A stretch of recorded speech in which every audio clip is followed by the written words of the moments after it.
everyone, welcome to the final day of the 2024 Qatar Masters Open. Today, everything is at stakes. Who is going to be the winner of the 2024 Qatar Masters Open? Arjun Erigaisi or Andrei Esipenko? Srinath, what is your expectation of today? Irene, I think to be honest, Esipenko is a better favorite. And the reason I say this is because at this level, it's usually higher probability of a draw. Yep. And Esipenko has the draw odds. And Arjun has to win on demand with the white pieces, which has happened in the past, but with a lot less frequency than a draw happening in the last round. So I think Esipenko is going to be a favorite. But on the other hand, we know Arjun. Yes. Arjun's not one who's going to let things go easy. He's going to try and hit Esipenko with as much force as he can muster. And Esipenko has to either block it or counterattack. And that's going to be the exciting game of today. Exactly, yes. I'd like to discuss about it more, but I think we also have to remind our viewers about the standings and pairings of today. So let's take a look who is going to play against who today. Esipenko is leading the field with 7 out of 8, half a point ahead of Arjun Erigaisi, who is in the clear second place with 6.5. And the remaining of the field, they are on 6 points and 5.5 points. But today, we're going to focus heavily on the first board. It's between Arjun Erigaisi and Andrei Esipenko, because only one of them who is going to be the winner of the 2024 edition. And it's going to be all about that game, Irene, and they clash on the very first board. Arjun with the white pieces, Esipenko with the black pieces. And we also have Nodirbek returning to the second board after the first round. He was there on the first round and now he's there on the last round. He plays against Leon Mendonca and the Shan Sargsyan against Salim AR Saleh. And although the first board is the one that takes most of our attention, the second board and third board also matters a lot, especially in case the first board becomes a draw. In this case, it really makes a difference how many people share the second place with Arjun. Arjun would have the second place if he has 7 points, and it will make a lot of difference on how many FIDE circuit points he gets based on how many other people are there with 7 points. So these are the top clashes.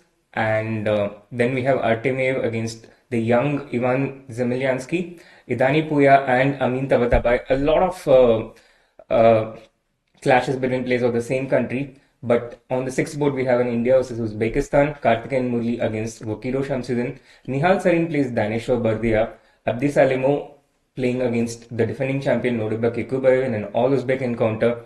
And we have Galevis Medina against SL Narayanan and Bharat Subramaniam against Nguyen Ngo Trong San. Yes. Yes. And I'm just noting the second board there, the comeback of Nodirbek Abdusattorov after his loss in the first round. It's very inspiring as well. I think he's also very motivated to catch up with the leaders in the FIDE circuit points, because even though it looks like it's almost no hope for him to be on the first place of this tournament, but he still can catch up with a win today. I think it's going to bring him at least to the third position. And he also will be playing the World Rapid and Blitz, and that is going to be his last chance to gain as many FIDE circuit points as he can. Absolutely, Irene. If both Arjun and Nodirbek finish strongly here, if they finish strongly, then no matter what happens, the culminating point for the FIDE Circuit 2024 will be the World Rapid and Blitz in New York.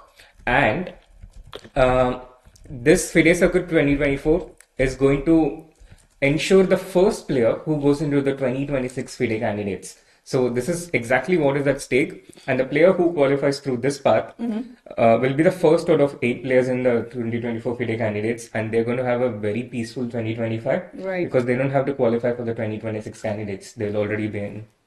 Yeah, it is very important. You know, even 1 point, 1 point is it matters a lot. So it's very important for both Arjun Erigaisi and Abdusattorov Nodirbek to maximize their chances in order to get the highest point of the FIDE circuit points. Yeah, every decimal matters actually. Yes, exactly. Talking about decimal, right? Because well, for yesterday's win, Arjun is being rewarded as the current world number 3. It's only like this decimal, 0.20 or 0.2.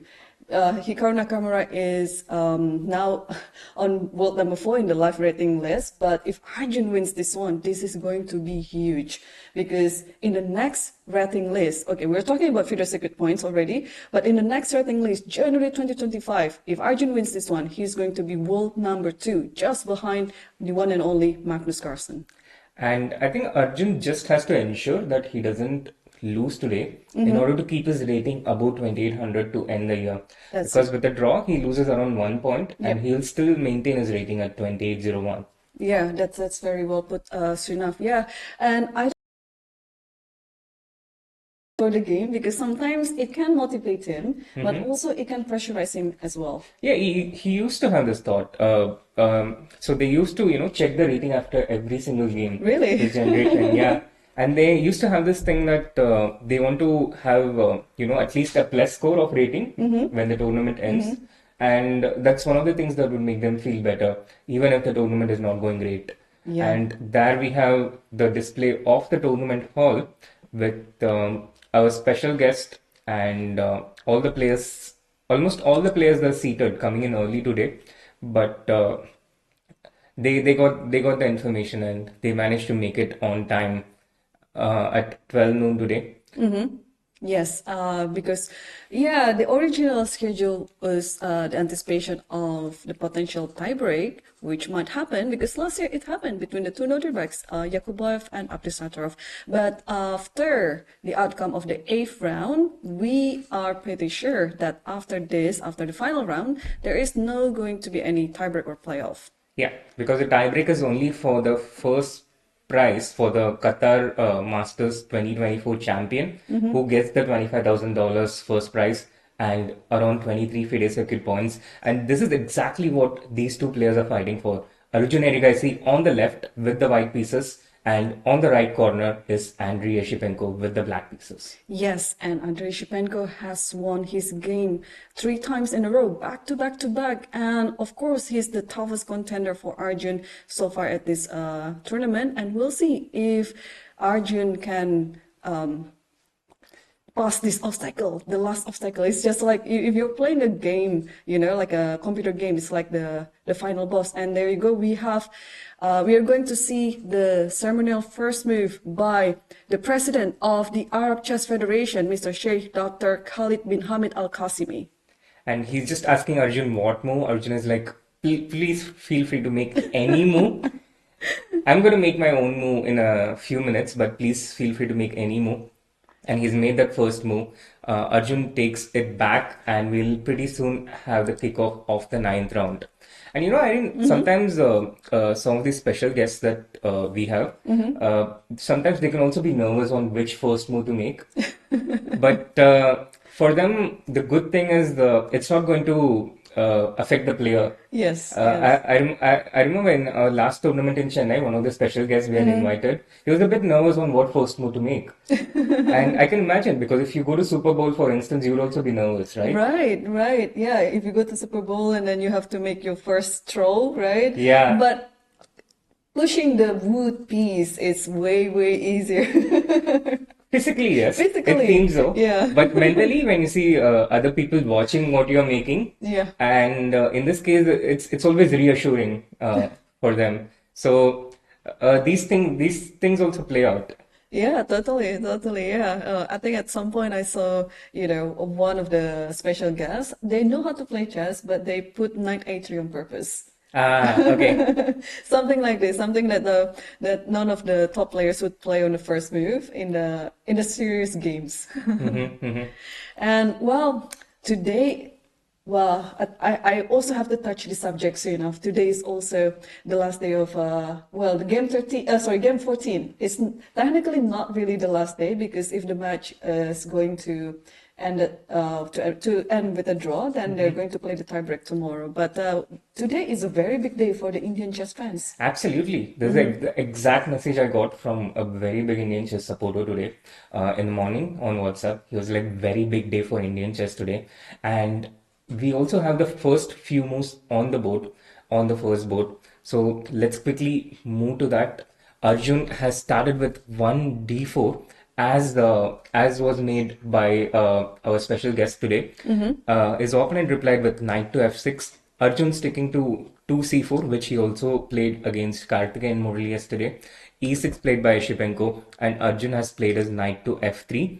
Esipenko replying with d5, and here, yesterday, Arjun played the knight to c3 against Karthikeyan Murali, but today he has gone for this variation with c takes d5, which also notably gave Gukesh one of his two wins in the World Championship match against Ding Liren.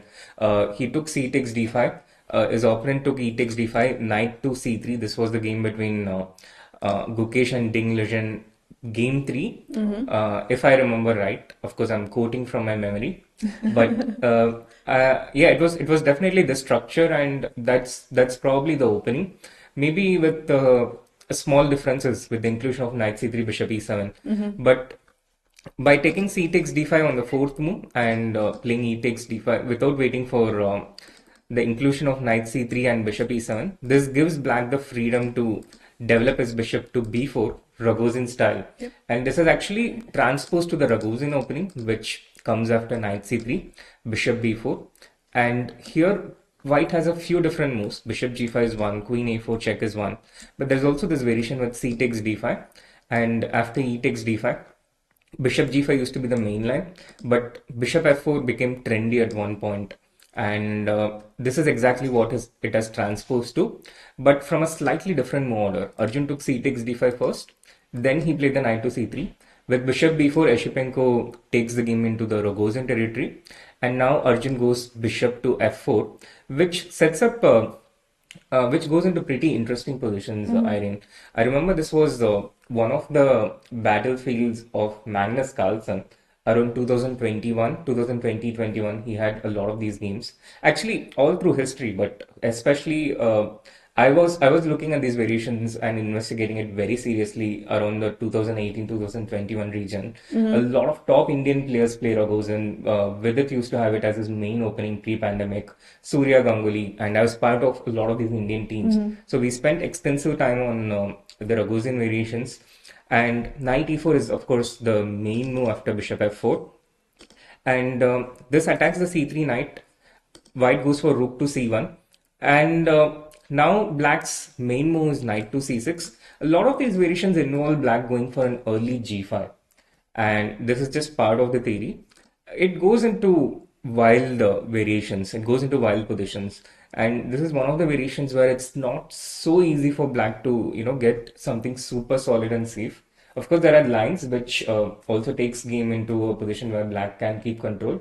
But for Esipenko, the challenge is he would have had to prepare it, and he would also need to exactly remember and reproduce it on the board today.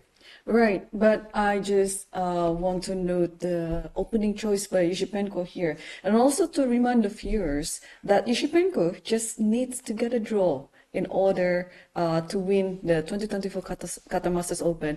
But his opening choice here is very far from being simple, right? Even as black, playing with the black pieces here, he's trying to complicate the position. Because I also note, like, Arjun, if he would like to try for a win, I have to criticize his move taking on d5. Because it doesn't feel like, it's the spirit of the outcome that you're trying to get. I was thinking, knight c3 is there, or maybe Catalan is there, right? Trying to get a game, but taking on d5, it feels a bit too simple for me. And I was really hoping that it wasn't going to a crossbar structure, because then it would be just very calm. I know there's still many winning chances here for both sides, but now we are seeing Ragozin on the board. I'm getting excited again. Yeah, and I didn't to also explain the rationale behind the decision, going back a bit on the third move. So the problem with going for something like knight c3 or g3 here, the more mainstream variations you go to, the more theory, the more moves your opponent knows, the more forcing it gets, and the higher chances that black is able to make a draw easier. So c takes d5 is more obscure here, but gives you a higher chances of getting a game. That's one thing.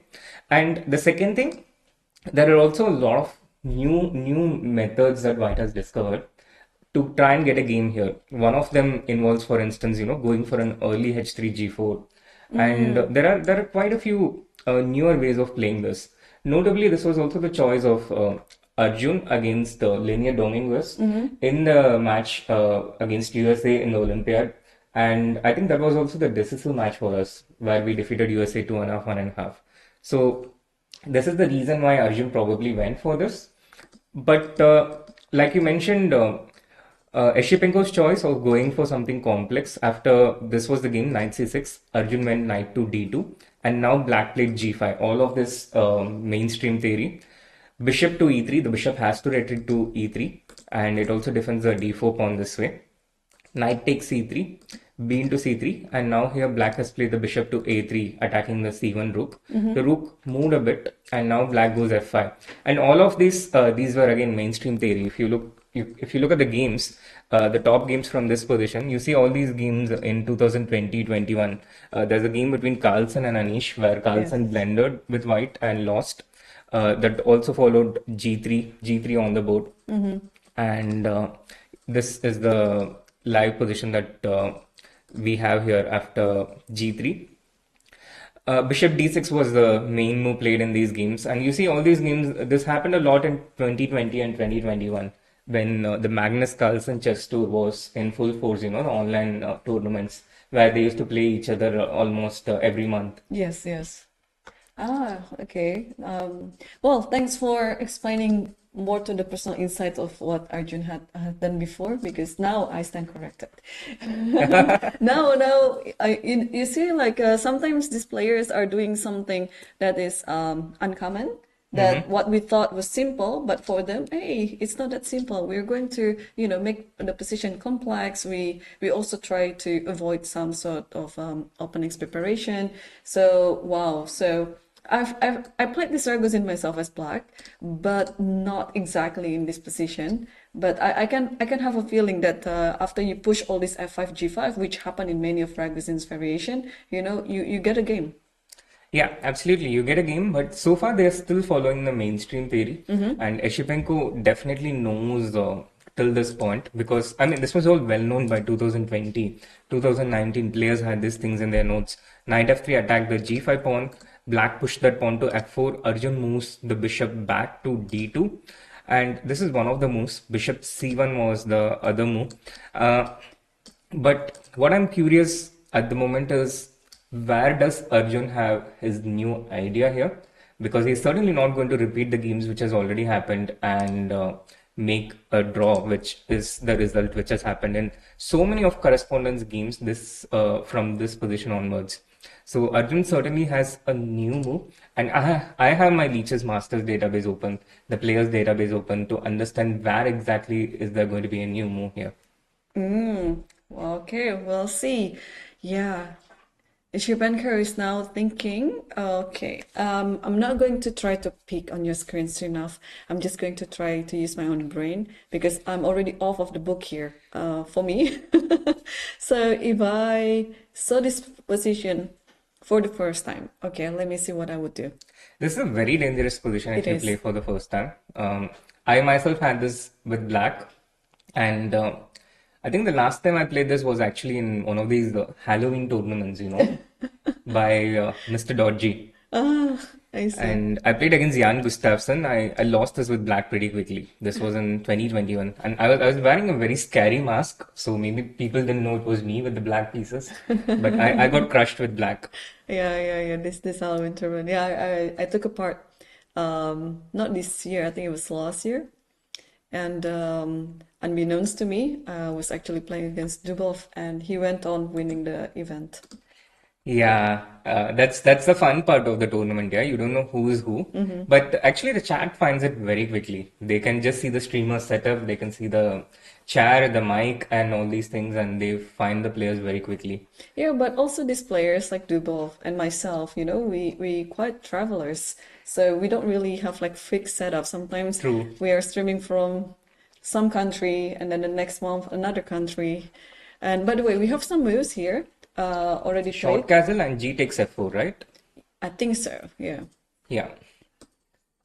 G takes F4, and again, when I have this Lichess Masters database open, I can so easily predict the opening moves of top GMs because this is also what they are looking at. They are looking at what the other grandmasters have played from here, the other correspondence games from here, and correspondence games are these games where the players they exchange moves by.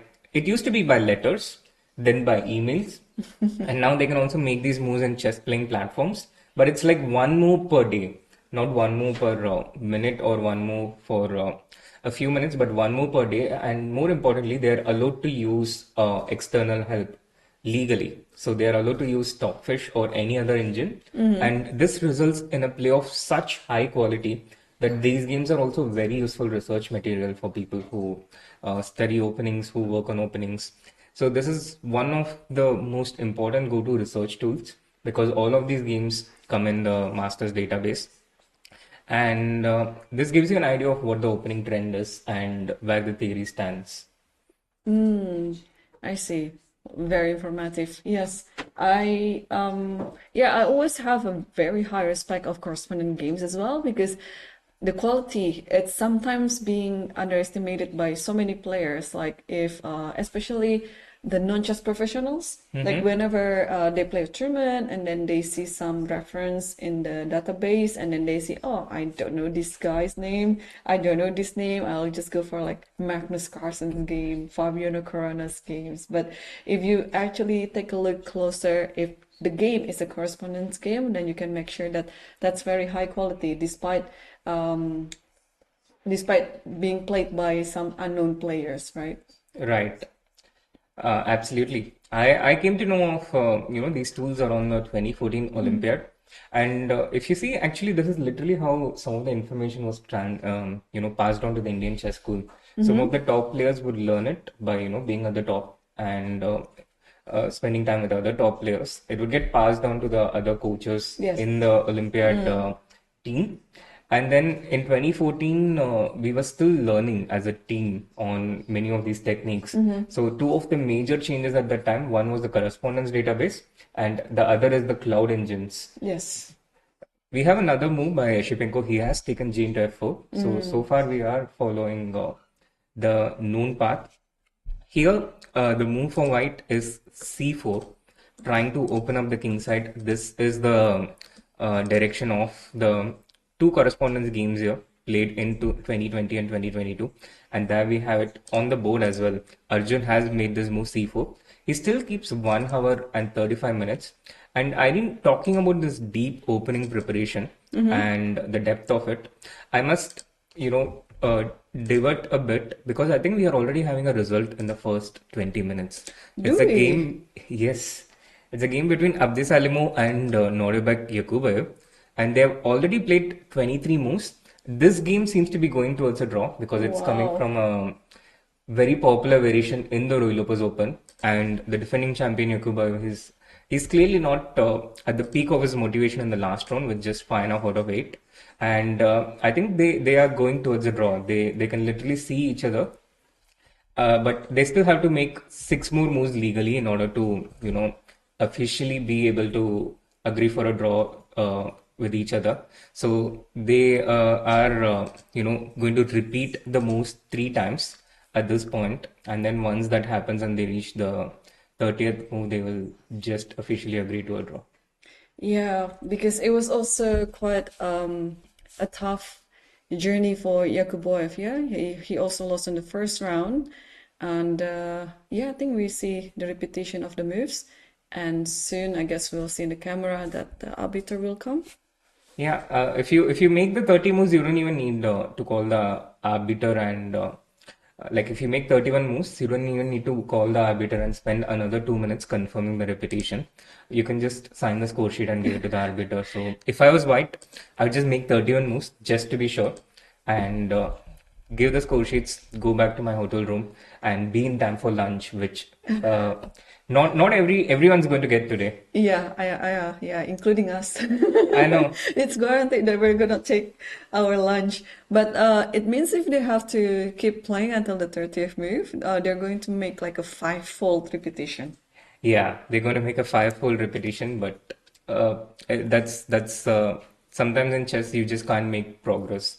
So um, the logical result at the end of it is a draw, and there we have it, the three times repetition, and the first result of the round 9, a draw between Abdisalimov against the defending champion Yakubev Nodirbek, and with this they ensure that they become part of the prize list, even though they lose chance of getting a higher price, but still 6 out of 9 will likely get them some price amongst the price list in Yeah, the top. definitely, because in this Qatar Masters Open with the total price of 108,000 US dollars. I'm just scrolling. Okay, up to the top 10, we'll get the price, and I think it's gonna be shared if you have the same points. Ah, no, It all will the not be shared. prices of for the event will be Yeah, awarded based on a luckily I tie break checked. and will not be shared. But Yes. we have a few special prizes. So, for instance, there is the prize for the top woman, and then there are some rating band prizes. Yeah. So, if someone finishes in the top 10, there's also a chance that they will get whichever prize is higher, but not both of them. Okay, just for fun, yeah. There is a rating band of 2,500 until 2,599, and I think after round 8, It's Abdisalimov, I think I did. and I also see Zemlyansky. Okay, Abdisalimov, Zeliamsky, and that's pretty much it for now. So Crazy. with this draw, it ensures Abdisalimov to at least Yeah, get the second absolutely. prize of the 2,500, 2,599 rating band. It depends on the result of Ivan Zeliamsky. If Ivan wins, then he's going to win the rating band, and if he draws, then I don't know. It's gonna be the same points. Yeah, and I didn't. These are some of the prizes we would be competing for if we were playing in this tournament. Yeah, like I would be competing for the 2,500, 2,599. That's one of the prizes. You would be in contention for the top women's prize, Yep. and it's also interesting to note that both of them they have around 5.5 out of 8, the top place in both these rating bands. So this would have been uh, what we would have to reach in order to at least win a prize in this event. Yeah.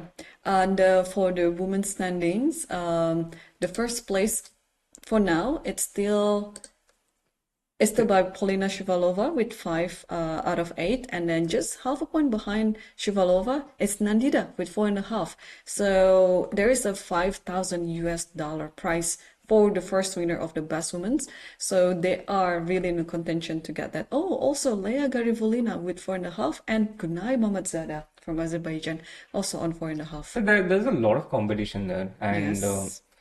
they also have pretty important last round games for their prizes in contention. Yeah, it's Definitely, yeah. definitely. Yeah, I remember last year I think it was Divya. Hmm. Yeah, Divya who won the best women's prize. So Yeah. It's a stiff competition. It's not at all easy, and I think you need a performance rating of at least 2,600 to oh win yeah, the top women's prize. definitely. And also usually when you win the top women's prize, you gain your rating too.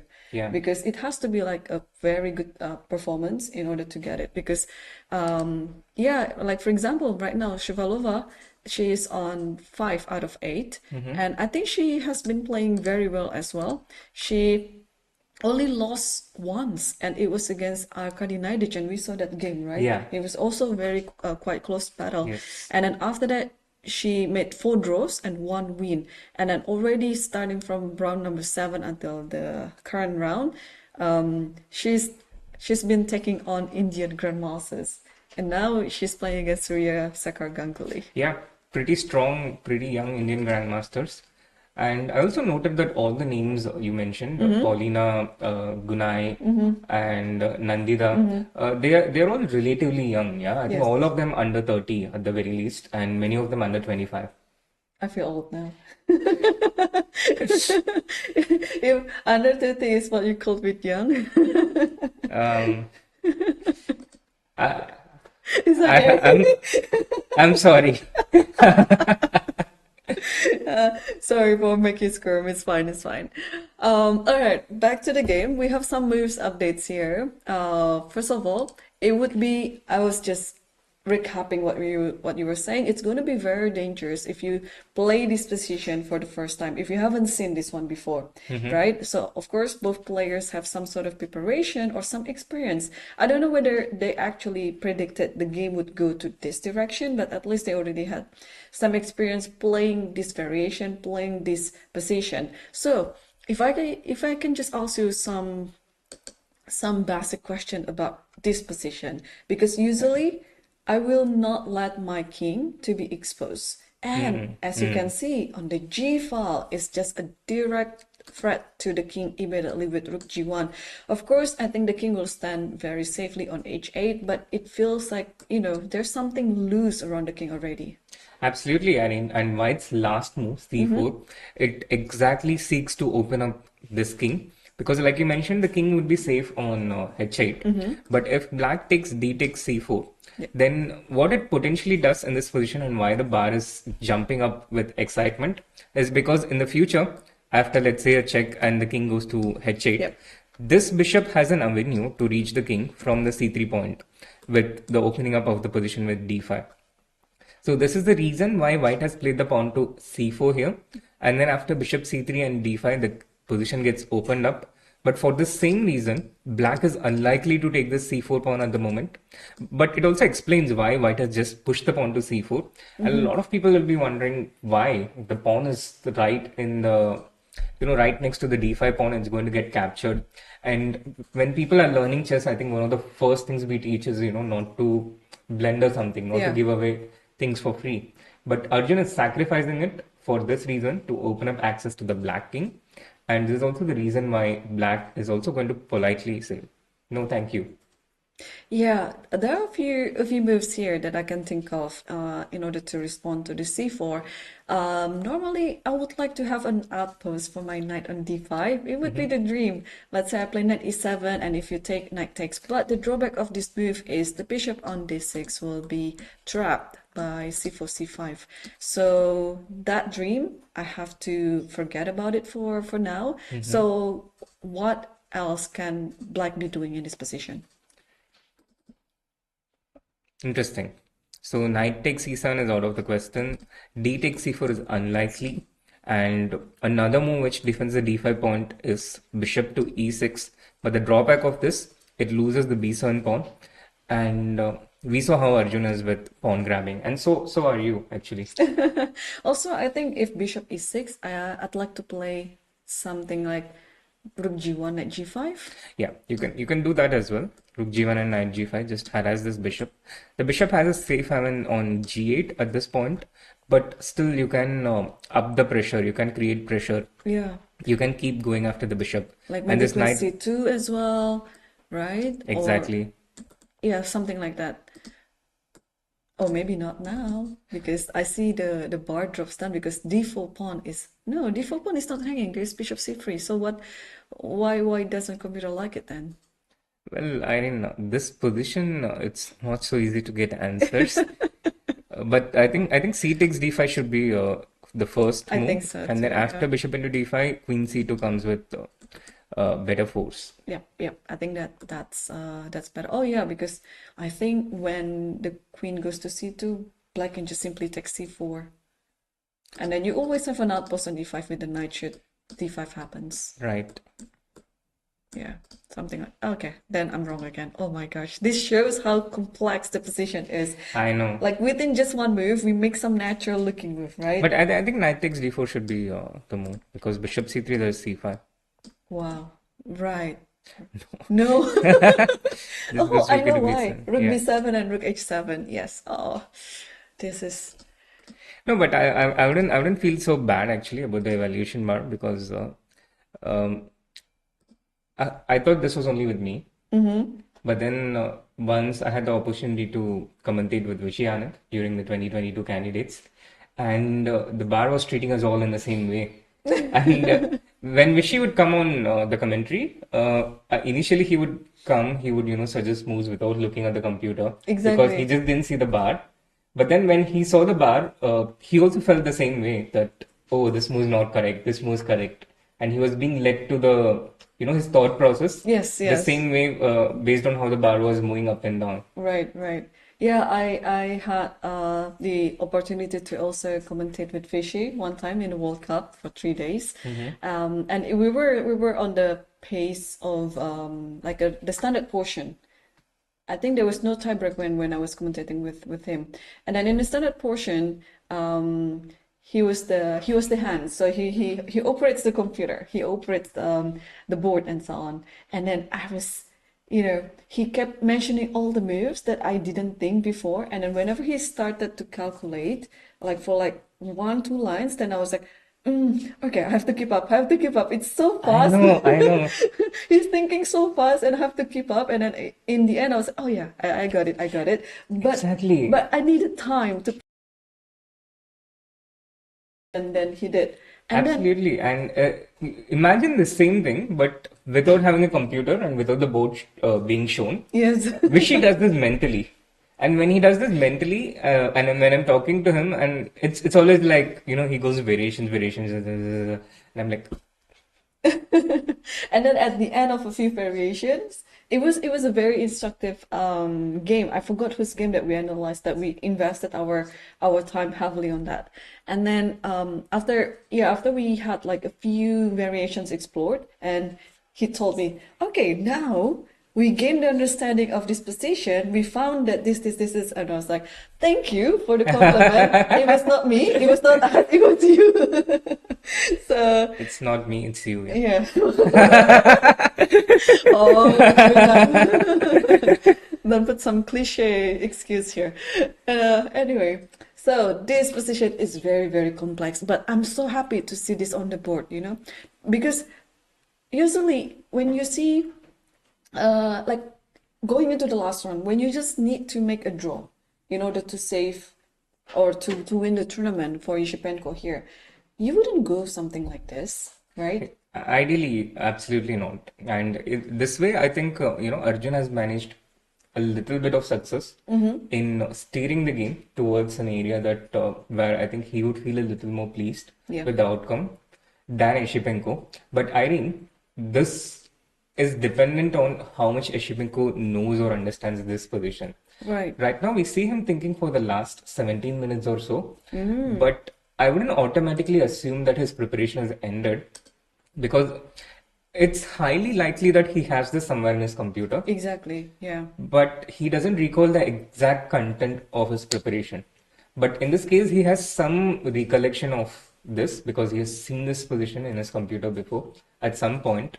And how much he recalls and recollects depends on a lot of factors. How recently he has seen it, and how many, how long ago was this information last revised.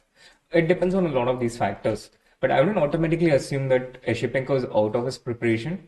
But just the fact that Arjun has caught him in something that he has not checked recently, he has to take time to recall. It's already a bit of a mini psychological success, I would say. It's a very, very mini success, but it's still the first step for Arjun in getting successful today. Yeah, I totally agree with you. But also I could feel for Yushipenko's uh class. Maybe he's trying to choose which variation that he would like to go, right? Not only about recalling or trying to remember what he has in his computer before this game, but also like there should be some different approaches that he can pick, whether he would like to go to some straight end game. I don't know. I'm trying to make up stories here than what possible outcomes that we can see out of this position. Or maybe he also would like to, hey, this is like exciting, let's play on, battle on, let's keep playing some complex positions. So we never know because they're young bloods. They would like Absolutely. they would like to challenge themselves, and in this occasion, it's very rare to have going into the last round and then you are at the edge of winning the tournament as well. Absolutely, absolutely, Irene. That's well pointed out. They are young blood, and Esipenko has to choose from what he potentially knows in this position. Now, what do we know in this position? Is it's all from the computer. It's if I was playing this position over the board, I think I would get lost very quickly as black here. I would just get destroyed. But with the help of computer, we know that the moves which has been played in this position so far, one of them is queen to f6, Irene. Oh, And this is probably preparation towards, white taking c takes d5, and then black goes knight to e7. oh, you So don't take. Sorry, you don't take I would be scared to take this pawn. the pawn on d4. I'd be scared to do it because, Oh, maybe there's a check first. Yeah, rook yeah, check g1, first, and then if the okay. king goes to f7, there's knight g5 check. But if the king goes to h8, then I think you can just take and then play rook b3, for example, something exactly. like that. But even the e-file bar was still fine, you know. Yeah, it's like Bishop e5 to counter the bishop c3 idea. yeah. So there will be defensive options, but it doesn't get over at this point. Yeah, like white can also make a few slower moves, and black will come under pressure with this diagonal open. So this is probably something that Esipenko will not do. He will not allow this d pawn to advance further, and black would be happy to welcome a pawn on d5 and then blockade it with knight takes d5. This was your dream, Irene. Yeah, this is my dream. So queen f6 tries to facilitate that. Another move, which I think is very understandable, is playing the king to h8. A prophylactic move. You just take the king away for the moment. Right. And away from potential danger. You hide it in the corner. And for me personally, king h8 is something I would also naturally consider as a human, because it's just a safe move, and I wouldn't want to open up this bishop. I wouldn't want the white pieces to come near my king as much as I can. So for all these reasons, king h8 is a safe protective move. I was also thinking, since I'm a pawn grabber, but I also like to develop my pieces. So do you think I can play b6 here? Makes sense. Actually, it's very logical. You want to develop the light square bishop, right? Yeah, I think it's a totally logical move. And the bar again, it can oscillate a little bit, but not too much. It's the position is still within the realms of being evaluated as equal according to the computer. So b6 is a very logical move, and as white, let me see, maybe rook to b5 to take the d5 pawn with my rook, but not with my pawn. If I take it with my pawn, then my d pawn gets blocked. So I play the rook to b5 to get my rook to d5, and also swing my rook over to this side, because Oh, that is this is a very uncommon rook lift. yeah, it's a bit of a Spider-Man rook. You wouldn't expect that rook to come from the ceiling. It usually comes from, it's like, you're looking at the floor and then suddenly there's a rook jumping at you from the top. The rook on b5 is like this. All right, Spider-Man rook. There you go. Yeah, so I was just calculating some line here after rook b5. What if I play bishop a6? But I think you can just take on d5 with the rook. And after bishop c4, just give a check on g5 with the rook again. Yeah. And the rook has swung towards this side. I'll open up with d5 and get my pieces in. Yeah, totally. So both still have to be very careful, but I think I can understand that Arjun is enjoying this position, and just take a look at his time situation. He's still, above 1 hour and 30 minutes. He actually gains 5 minutes from playing these moves. So he doesn't take, he doesn't even take a minute in each move. Yeah, and I didn't know, especially in these morning games, it's so unpleasant when your opponent surprises you in the opening like this, because you're kind of still waking up, and you're used to this schedule, the last 8 games, the last 9 days you've been waking up, your mind is, still waking up at this point. 12 o'clock is still a very reasonable time, by the way. It usually happens even more earlier in a lot of open events, at 11, at 10. And this might not seem early for a lot of people who go to work or school every day. But imagine the last 8 days you have been playing at 4 p.m. So your entire, everything is conditioned to that. Your digestive system, your circadian rhythm, the time you go to sleep, the time you wake up, the time you eat. And then on the last day, there's a bit of shift. So you come into the game. You come into the game early. Your things are being. So he's actually made a move. He's made a move, and I'm just waiting to see which one it is because I made so many of these moves on the analysis board that Queen to E8. He's made Queen to E8, Oh, and already it's not approved by the Silicon Monster. okay. Let's find out. I also would like to challenge myself in this position. You know, I'm treating this commentary for the Qatar Masters Open as a training because I'm going to participate in the World Rapid and Blitz. Oh, wow. Yeah. Absolutely. Actually, commentary is, I think, always training. Yes. I'm also treating as training because in a lot of cases we are finding these moves, and although we have sometimes the evaluation bar on, we don't always have the engine shouting and screaming these moves. So we have to find these moves, and in that part, it's always I think there's some training. The Yep. same thing also happens when you're captain of the team, you know? It's also a training for your mental, right? Yeah, Yeah, I know, yeah, I know. I know. I haven't been a captain myself, but I could actually feel. Sometimes I carry my team, right? Being the Yeah. oldest, unfortunately. Although I was not, a captain, Being the but most experienced. yeah, experience. That is the okay. You're so wise today, Srinath. Yeah, being the most experienced of the team, and I could feel it. Oh, I'm, that my teammates, my young teammates, they would be playing like according to their level because sometimes you can also be nervous. It could be your first Olympiad, and then maybe before the game you met the likes of Magnus Carlsen, Fabiano Caruana. You got excited before the game, so it's a mix of everything. So yeah, I could totally feel you here that everything is a training. It's a Yeah, technical training for absolutely. us, yeah, but also psychological training.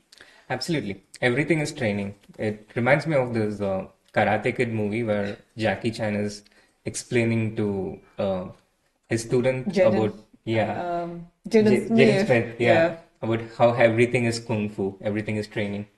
How you hang up your jacket, how you take it Yes, off. I Yeah. remember. Yeah, I remember. Yeah, when you're giving some movie reference, I would know it because I'm such a movie addict. But yeah, anything you see with regard to chess without engines, everything forms part of training. Just like any physical activity, like when you're walking or climbing staircase, it's a kind of like physical training, True. even if it's not like a systematic schedule training. Similarly, anything you do on the chessboard, anything you think without the help of engines, it's some kind of training, and uh, yeah. So I think just by observing games, observing live games, this is one of the things that a lot of grandmasters do. Just by doing this, people in general get some kind of passive training. This happens a lot, by the way. And every grandmaster that I have observed, I've spent time with, not just grandmasters, but many young, upcoming, budding players. They just subconsciously, they scroll through these apps, the chess apps, the broadcast page, kind of like how normal people scroll the Instagram feed. And they just passively absorb all the different patterns, the openings played by different players. I remember one of the trainers in my earlier years told me that I should see at least 100 games a day. Oh yeah, I remember that too. Yeah, when those moments when the week in chess was very much our source of updating our database, right? Yeah. Whenever you update it every week, at least you have to, just play all the moves. You don't have to think, but just keep playing, not all the moves, the games, like hundreds of them every day, and then at some point your brain will pick some information up by itself, so you don't have to even make an effort. That was I was taught the same too. Yeah, yeah, and till a certain point, people could keep track of pretty much every Grandmaster game out there. This was like 25 years ago, Yep. even times before I started playing professionally. And then there was a time when you could keep track of every 2700 game played that week. But the amount of chess played these days have, I think, it has multiplied like crazy that people simply can't keep track of everything. Like a few days ago, we had I woke up with the World Championship match starting. Then there would be the Qatar Masters in the afternoon. And then at night, there will be the London Chess Classic. And then later at midnight will be the St. Louis Masters, where Fabiano and many 2600s are playing. This was the schedule last week. Four different tournaments in a single day. And I can't imagine a single person being able to keep track of everything. So the amount of chess, like everything else, has exploded like crazy. And getting back to the game, Queen E8 played by Esipenko here. Irene, what are your initial thoughts? You are such a natural at attacking, at taking the initiative. So I think this would be a great position for you to have as the white pieces. What is your initial instinct? What would you play for? I would like to cooperate my rook to g1. I'm not sure whether the timing is now, because if I put it now and then I don't really have a follow-up move after that to keep attacking the king, then maybe I will just have to save this move for now. Okay, I still like your rook b5 idea. What else do I like here? Because yeah, this is a very unusual but I think very useful rook lift that somehow if you capture the pawn on c4 that the rook is suddenly already around the king. So yeah, I think let's try rook b5. Yeah, Rook B5 is actually it's unusual in general, but if you have spent time analyzing this position, you'll see computer playing it in a lot of different places, and that's how you get this pattern recognition that Rook B5 happens. But against Rook B5, I think Black is prepared to play Knight to E7, and this might be one of the points of Queen E8, which looks like a mysterious queen move. But the point is when white comes rook b5, which is a typical idea in these setups, black responds with knight e7, and here you cannot move the c pawn to trap the bishop because the b5 rook is hanging. Now in the previous move, when we saw knight to e7 directly without the queen going to e8, c5 trapped the bishop on d6 Yep. and won the bishop. But with the queen going to e8, one of its functions is that it takes care of the rook's invasion point from b5, and black is ready to meet it with knight to e7. Now, of course, this is not the end of the variation, but if black gets his knight to e7 and plays the pawn to c6, then black builds up some kind of a central defense, which basically neutralizes white's idea of c4. White's idea of c4 to open up this long diagonal to, burst open this central cover. The pawn on d5 is protecting the black king from diagonal invasions, and setting up something like knight e7 and c6 would be quite beneficial for black in preventing white from doing that. So I think queen e8 also has that point. And maybe that's one of the reasons why Esipenko played the queen to e8. It's a logical human move. And he also understands this position at some level that he shouldn't open up lines against his king from the diagonal. And he has certainly spent time in this position with his computer. Maybe not this exact position, but similar positions, and it could be this exact position as well. So he also probably is aware of this rook b5 idea, which occurs a lot in a few different variations in this variation. Right, so if it's not rook b5, then what should white do in this position? I also would like to get my bishop on f1 somehow working. So is bishop g2 a move? Also, oh, I have this idea. We can treat this position conservatively, like bishop g2, castle, king h1. I like it actually, and it makes a lot of sense because black is, he's on full alert against a direct attack. So instead of going for a direct attack, you start preparing your forces. You start building up. And when you're doing this, for black to be full alert at all the time is not possible. And he also has to strategize and structure his pieces in such a way that he has to not just defend against the direct attacks, but also against white building up slowly. So it's not going to be easy for black to know what to expect. So I really like this idea of bishop g2 short castle king h1. This is certainly one of the ideas that I think Arjun should also consider, and he might potentially be considering it. Yeah. So, I mean, Arjun has a lot of time advantage. In the clock, yeah, he has to compare a few different ideas here. You go for the direct attack, go for this conservative line, just bishop g2 castle, just treating this position as if the g file isn't opened.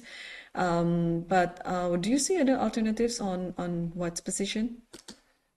So I personally, I was finding it a little bit difficult to, come up with the moves, which is why I did a little bit of phone a friend and For the asked, French. I asked Dogfish what it considers. And Bishop G2 is actually one of the top moves of Stockfish, Irene. So congratulations to you on that. Oh, okay. Which is very difficult, by the way, in a position like this. And it's much easier to guess the moves of the best moves when the position is simpler. But in a crazy wild position like this, going and finding the best moves, it's not at all easy. But let's look at some of the other alternates suggested by the computer. So one of them, it says, is to take on d5, which we initially thought if the knight comes to e7 and d5, black is happy with it. But computer's point is, I can also put my own knight on e5 as white, and then when black takes on d5, because I'm going to play bishop g2 and protect this pawn. When black takes on d5, then I go with my bishop to g2, and then I start bringing my pieces in, queen to c2, bishop to e4. My way of opening up the long diagonal is by putting this knight on e5, and if black takes this, then I open the long diagonal if black takes the knight. But if black does not take the knight, then this knight on e5 is annoying for black, the central knight, which is a bit too close to black's king for its comfort and safety. Meanwhile, the computer's plan here, put the queen to c2, bishop to e4, rook to g1, and bring all the forces against the opposition king. And time is also an important factor in these positions, which allows white to do these operations, because black does not have time to play bishop to f5 because it's defending the b7 pawn. If black can do this, like for instance with the pawns on b6 and c6, then it manages to neutralize some of the white's plans on this diagonal with the bishop coming to e4 and queen to c2. But white is faster here because bishop g2 attacks the d5 knight and gets these pieces in place before black has time to bring the bishop. So this is one of the plans shown by the computer here. C takes d5, followed by the knight coming to e5, which now that the computer shows, I quite like it, but white has to see this move c takes d5 and consider it. So c takes d5 is one of the ideas. Another idea is bishop to g2. And then there is a third idea, which to understand, let's have a look at one of the, correspondence games here, which went queen to f6. Queen to f6 was one of these correspondence games. And here white continued with queen to c1. Black played the king to h8 and rook to g1. And in some cases, white has this idea of queen to c1 followed by putting the pawn to c5 and putting pressure on f4 and in general the c line this way. So this was seen in this correspondence game where white played the queen to c1. Then there was another game where black played king h8, white played c5, bishop e7, and now rook g1. So c5 is a move which computer has been showing a lot to these players. And the computer against queen e8 as well, it shows this plan of queen to c1. Now what queen c1 does in this position is, we saw that b6 was one of the ideas for black to develop the bishop to f5. And when black plays the bishop to f5, it tries to play, when black plays the pawn to b6 to get bishop f5, it allows white to play c5, attacking the d6 bishop. When the bishop moves back, then white takes this pawn. But if the bishop does not move back, it has to move, yeah, like there's no square for the bishop. But if it doesn't, and if black insists that the bishop stays on this diagonal, then white has managed to open up this long diagonal, which can give access to the white bishop against the black king. But in all the lines that we have seen so far, I like this plan with c5 the least, because for me it feels artificial. Yeah. I think it's the same for you as well, right? It's the same for me. Yeah, you know me. I like to bring all my forces, so I'm not going to be very keen in attacking first before my pieces are ready. So that's why this move like Rook G1 or Bishop G2, they should be like my first candidate moves because it feels like it is what's required in this position. Absolutely, and I can totally agree with you and relate to that because in case people are watching this game with the computer on and they wonder why the computer is showing Queen C1 and why Arjun might not play that move, it's probably because the whole plan showed by the computer to win this F4 pawn, it feels a bit artificial to a human. It's more natural to, try and develop an initiative against the opposition king than to go for this pawn at the moment, which is why I feel something like Bishop G2 or C takes D5 and Knight E5. These are likelier options for Arjun than to go for some of the other moves that the computer shows. Yeah, totally. I was just looking at some of other games. Maybe we can take a look one of them while we are waiting for Arjun to play his move. I'll keep an eye whenever Arjun plays this move, then we'll come back to analyzing Absolutely. it. Because I think Arjun's going to also take considerable time for this move. Yeah, it's his Yeah. first move out of the opening, and it's a very important move because till now he has been playing whatever has been suggested by his home preparation out of his memory. Now he has to switch his thinking from recall to problem solving, and this involves newer facet of the brain, which is just warming up. So I think he has to, take considerable time. A quick move here would very likely be a mistake. So understandably, he's already spent 16 minutes, Wow. but maybe more time. Yeah, I think he will need more time. And let's take a look board two. It's between Abdusattor of Nodirbek versus Leon Luc Mendonca. Irene, this one had a super interesting opening. I was watching this from the corner of this eye, and it started with French defense after 1e4 e6. So a lot of World Championship openings also being repeated in the top board of the Qatar Masters. D4, D5, and here Gukesh was exclusively playing Knight C3 against Ding in at least two of the games. But Abdusatro went for E5, the advanced variation of French defense, which has seen a massive resurgence in popularity in recent times. It's also one of the openings which has, had up and down in terms of the trendiness of the variation, but in recent times, many new ideas emerged.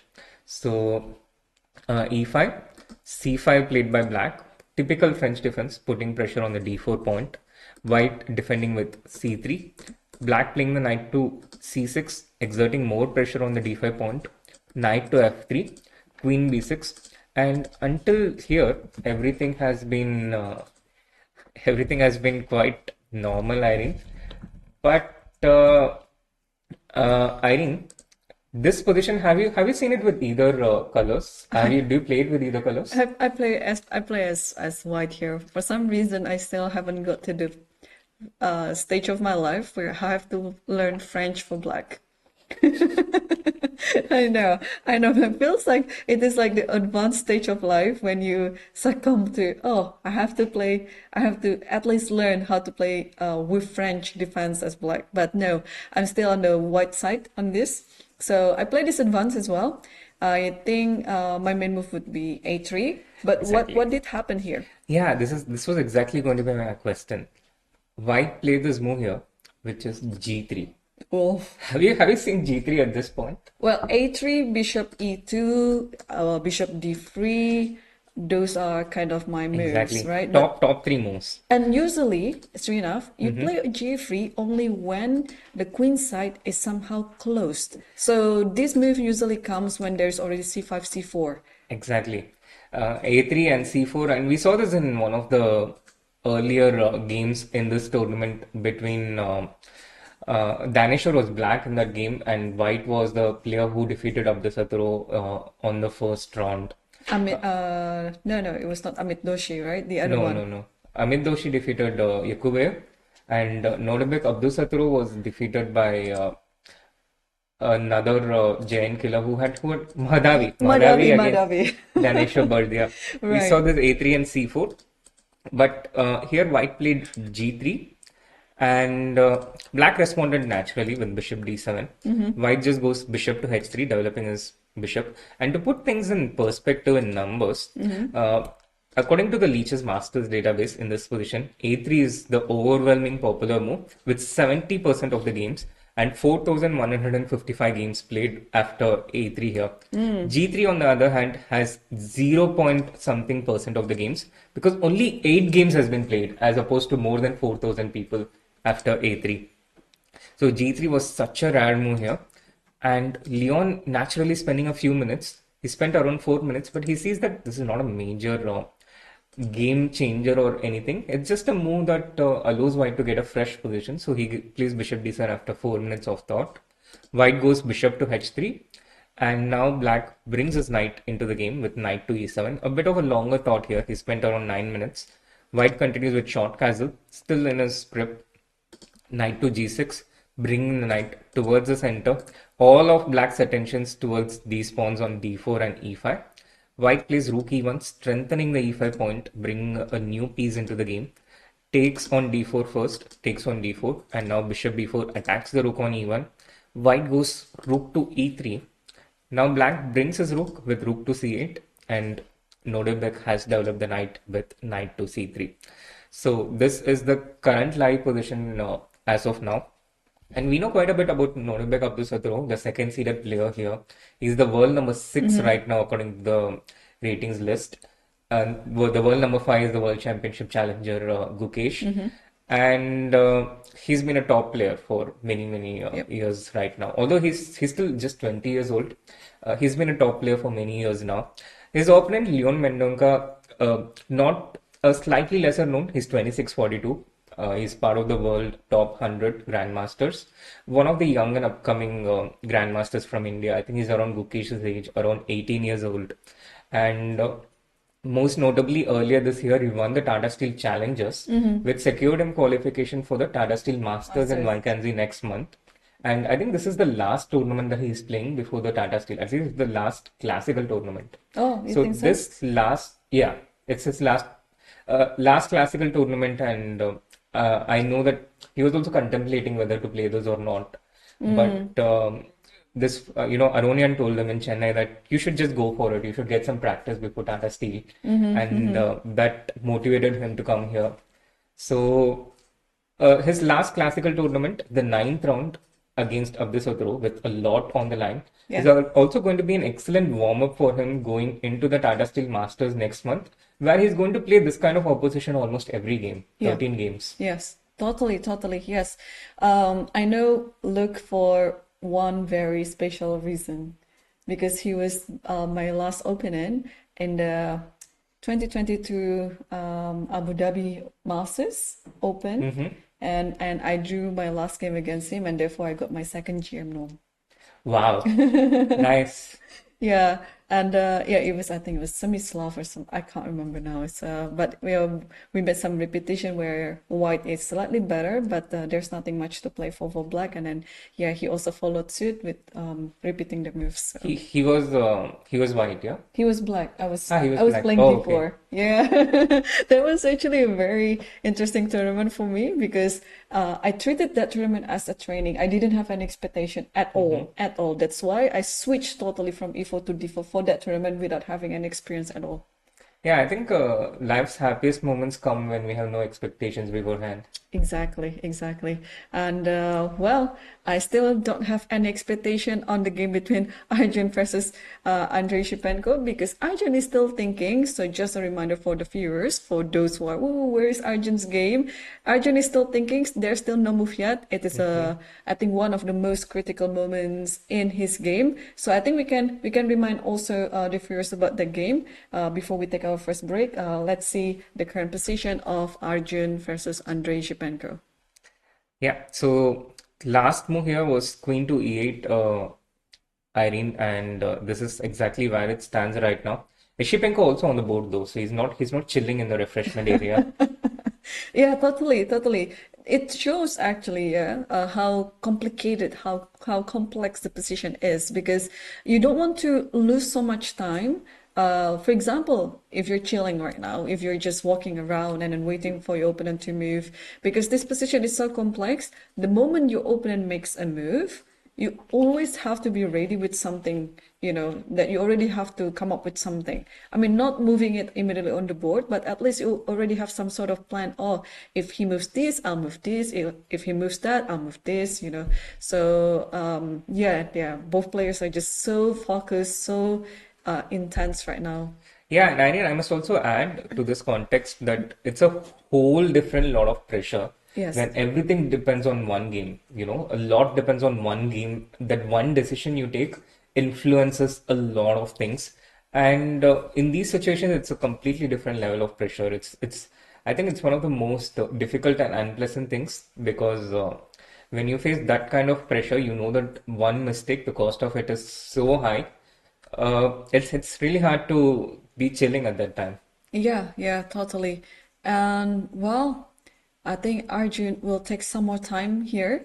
Everything is at stake, so you're right. They are being so much under pressure on this game, but also they have to treat the game one move at a time, right? Absolutely. So we are going to come back when Arjun already made his move next one. So don't go anywhere because everything is here. Everything is at stakes at Arjun Erigaisi versus Andrei Esipenko's game. Stay tuned.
أنا جعت. إيش تاكل؟ على هواك.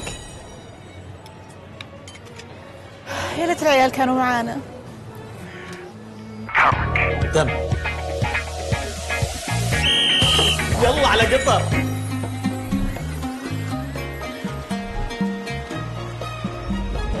عشرة على هواك يا نواب. رد يا أبو نسب.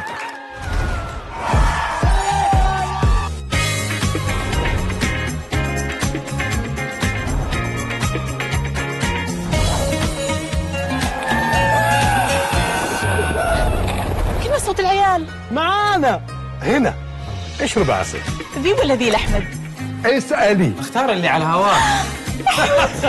كيفي معاك حبيبي سبرايز.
انا جعت. ايش تاكل؟ على هواك. يا ليت العيال كانوا معانا. تم. يلا على قطر.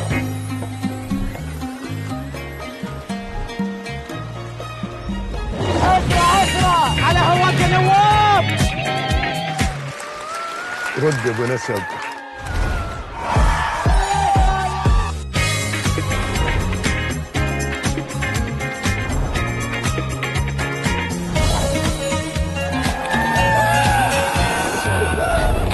كيف صوت العيال؟ معانا هنا. اشرب عسل. ذي ولا ذي لأحمد؟ اسألي. اختار اللي على هواك. كيفي معاك؟ حبيبي سبرايز.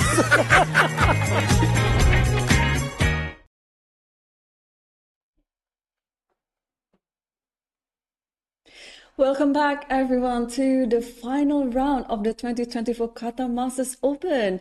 Everything is here soon enough, and Esipenko is still playing against Arjun Erigaisi, and who, between those two, going to be the first winner of the 2024 Qatar Masters Open? Absolutely, Irene. A super exciting last day and a lot of unexpected moments set to come.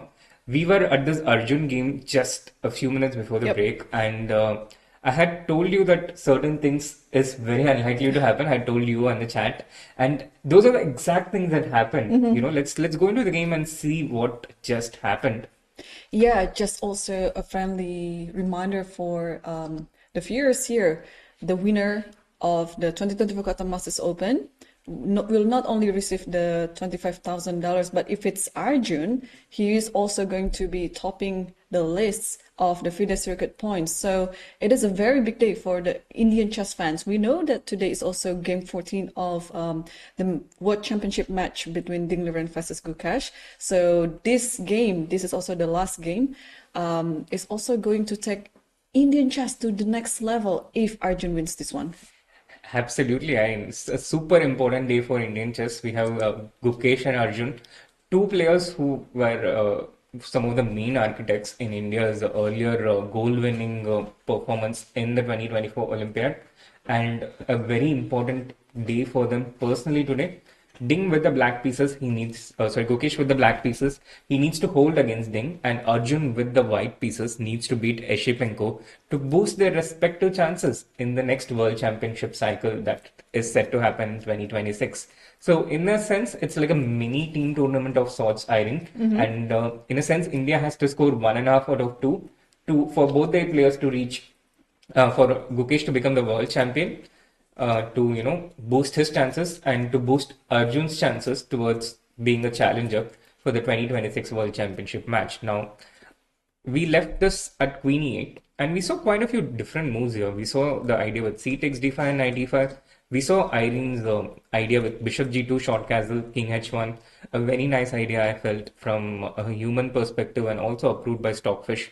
And then we saw these ideas with Queen to C1 and C5, which was also suggested by the computer, but which we didn't quite like as humans. But Arjun went for exactly this. He started with C5, attacking the bishop, pushing it away, and then giving a check to the king, pushing it to the corner, and now playing the queen to C1. At this point, the players are completely on their own. They went out of known theory already with Queen E8 on both the Masters database as well as the general Lichess online database, which includes all the different games played online on Lichess since the dawn of human beings. So Queen E8, C5 played by Arjun, his first new move after a 27-minute thought. Black responded with bishop to E7 here. And now white played rook G1 check, pushing the king away, and queen to C1. This is exactly what has happened. The F4 pawn is attacked, Irene. So for black, it's pretty straightforward, right? You have to either defend this F4 pawn or basically do your thing, do a counterattack on something else. Yeah. But I think this decision is very human as well. Now I'm thinking about it because you would like to also solve one problem at a time. So by playing C4, C5, it looks like, you're solving this one so that the pawn on c4 will no longer be n3, and also you're pushing the bishop away from a very good diagonal. And I think the idea is very clear. It is going into one specific direction. I also still remember about the rook leaf that Arjun played against David Paravian. It was rook a3, and now I think it's also setting up the same idea with rook b3 at some of the future. So now I think we see some move by Andrei Queen Shevchenko. f7, I think. Queen f7, defending the f4 pawn. I think it's a very natural and understandable move. Now, Arjun, since he took a 27-minute think on this move, he's been playing rapidly. He played the pawn to c5. This came fast. Bishop e7 happened because it's the only move. And then he played the rook to g1 check also within a minute. King h8, again the only move, so played fast. Queen c1. And here Esipenko thought for a few minutes. He spent 13 minutes to play queen f7. And Arjun's next move here, rook to b. I think it's rook to b3. Rook b3. Yes. Ah, wow. And he played it instantly as well. Now, you see? He always listens to me. I know. And so far, I'm happy that it's going that way. And also, we see Arjun yesterday, he was playing a bit fast. And that approach, exerting pressure on his opponent, Karthikeyan Murli, actually worked in his favor because Karthikeyan made this important mistake at the very end of the first time control, and that's why his position began to disintegrate. He's been following a similar approach today as well. Yes, he spent a 27-minute think, but he's always having more time than Esipenko so far in this game, and he's maintaining that advantage on the clock. Now, rook b3 also played relatively quickly, and this is actually, an approach of people like Nodirbek Abdusaturo, Arjun. Their ability to be able to play fast it also puts pressure on the opponent because they don't have as much time to react or think in their opponent's move. Right. Well, it's still a bit too early to really, be worried of their time situation. But Esipenko still has 52 minutes on the clock for the remaining 21 moves to get into the second time control. Everything is still within his control, so everything is still good. But again, sometimes we are a bit too relaxed in the beginning stage of the game, and then we forgot that the time is running out, and then at some point, in the critical moment of the game, you don't really have much time to think, and just like what Karthikeyan did yesterday, right? It was also a very tough game for the Karthikeyan. He blundered. So, yeah, absolutely. And to add to that point, it's not just about how much time your opponent has or you have, but it's also about just having more time than your opponent. So, for instance, here Arjun spent 27 minutes for this move, but he made these next few moves fast, showing that he's setting black these little problems and forcing him to think. He used that 27 minutes to think of these problems for his opponent. And these need not necessarily be the best possible moves for him in this position, but it just has to set his opponent tasks. And his opponent again takes time to solve these problems. Then Arjun will spend a little more time for the next set of problems for his opponent. Yeah. And like this, try and push his opponent into time trouble. This was also when I used to be quite active as a player. This was also my strategy in pushing my opponent into time trouble, because people make mistakes when they have less time, right? When they have a lot of time to calculate, they can usually find the best moves. Exactly. Yeah, and especially now the position has kind of, I wouldn't say very simplified, but you know what I mean, that at least the center is kind of close. And then now we can actually guess in which direction Arjun is going to play. Because a few moves before this, we were still trying to pinpoint, whether it's going to be bishop g2 and castle, and then you're playing towards the center and queen side, or are you just going to play c5, just like what Arjun did, and queen c1. And well, after the move that he played, c5, c5, rook g1, queen c1, and rook b3, we know that Arjun is trying to transfer everything to the queen side in order to try to weaken the king on h8. Absolutely. That's a very good observation, Irene. So the play has closed down here, and all of these pieces are coming in with force against the Black King. But Eshipenko knows what he's up against, and it will help him prepare and organize his defense. Yes. Of course, knowing what comes, it's not always a guarantee to be able to be prepared for it. Sometimes knowing that what is about to come is actually scarier than it happening instantly. Yeah, well, you know what they're saying in chess, right? The execution is more dangerous.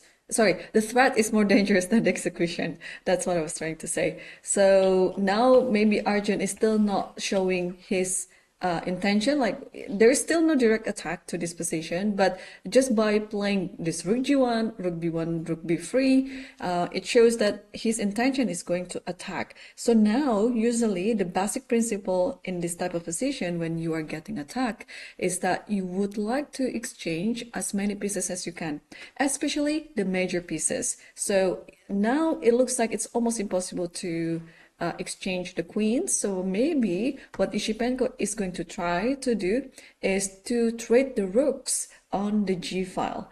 But before he does that, I think he has to connect both of the rooks. And before he connects both of the rooks, he has to move the bishop. And before he moves the bishop, he has to, of course, try to put the pawn on b7 into safety. So how do you think about my trend thought, Srinath? It's brilliant, and I think it's also, very instructive. I would say very clear in terms of what black needs to do.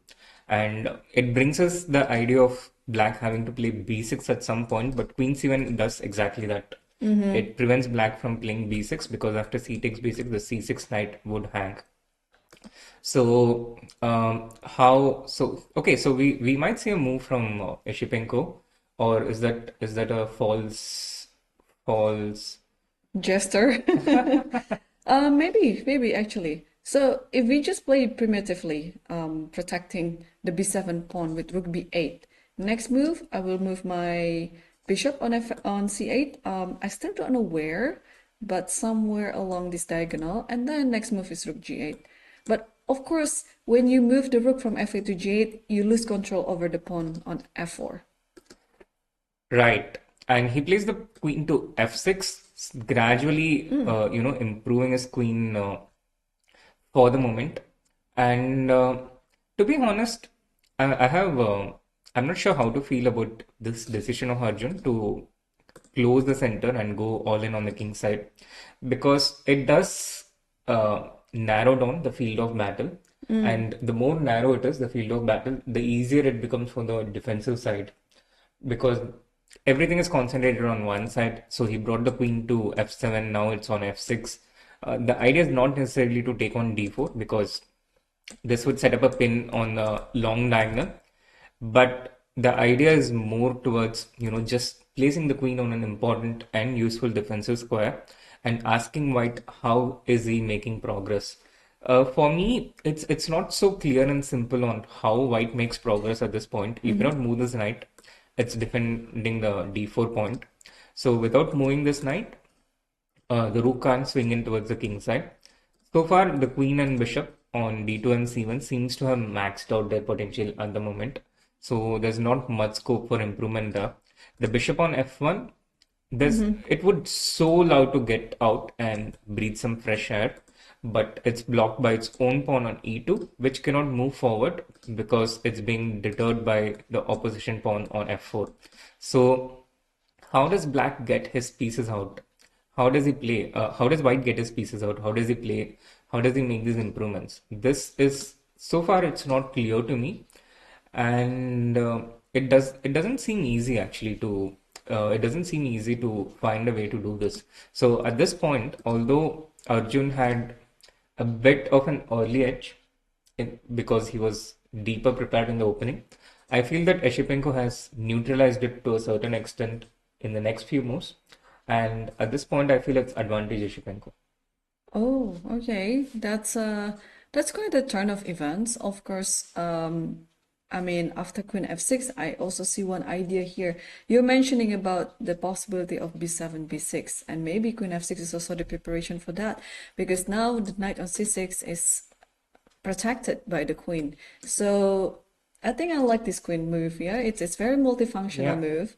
It is stopping the white's ideas, but also at the same time, it is helping black's own idea as well to keep developing pieces. And b7, b6 is, I think, going to be the next candidate move. Yeah, it's a very Esipenko move. Yeah, it's Yeah. a strong strategic move, which you know, which just improves the position in a number of different aspects. And if we, compare his play to some of the former world champions, I saw one of the YouTube chats and comments a few days ago about, how Esipenko, he's playing like Karpov. And how, people were very happy to see him play so strong because Esipenko reached 2,700 3 years ago. Yes. And he had such a fantastic performance in the 2021 Tata Steel Masters in Vacancy. I think he was one of the top finishers. And I remember him even taking on the world's best player, Magnus Carlsen, in the FIDE World Cup. And Carlsen had to go all the way to the tie breaks in order to be able to defeat him. And he was playing very strong at that time. But since 2021, his graph, instead of moving up and up and up, has more of, stagnated. And in a lot of these cases where the players' ratings are stagnating, it's usually, in a lot of these cases, it could be that they are making a lot of improvements, which is invisible, but it is still not reflecting onto the rating. And they have quite a few ups and downs, and then suddenly there's a big jump. So with Nihal Sarin, with Esipenko, I can see that it's potentially, a big jump is waiting around the corner because I can see that they are making improvements in their play. And while we are talking about it, Arjun has also made a move, and he didn't take as much time as I thought he would in this position. I think it has to be some, h4. yeah.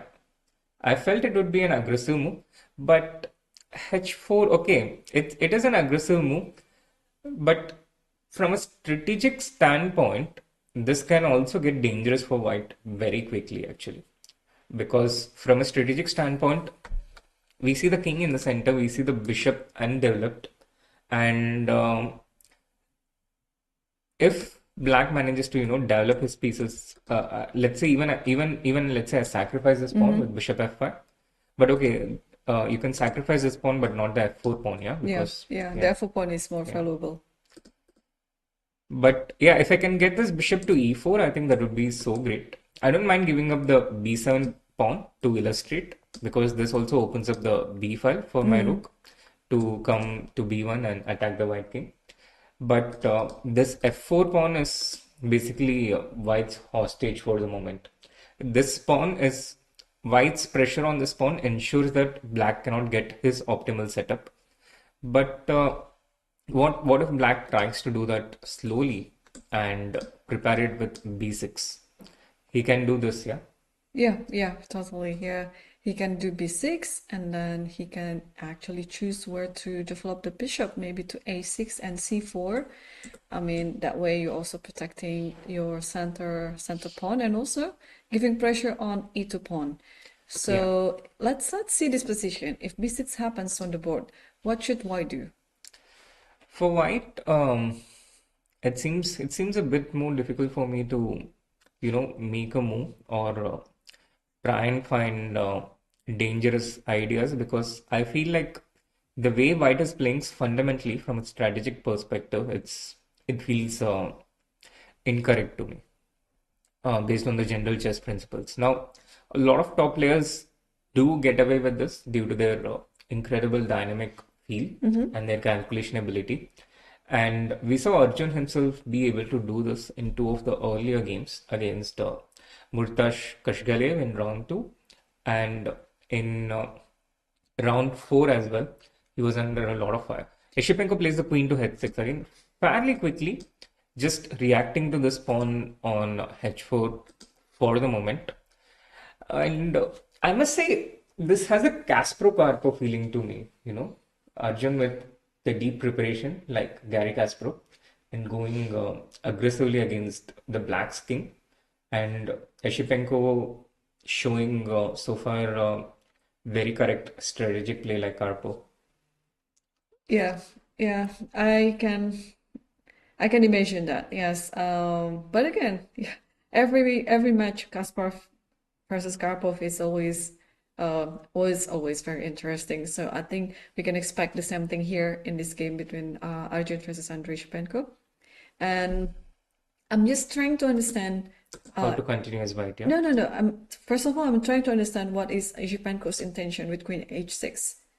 Because are you trying to stop knight g5? But knight g5 shouldn't be played anyway.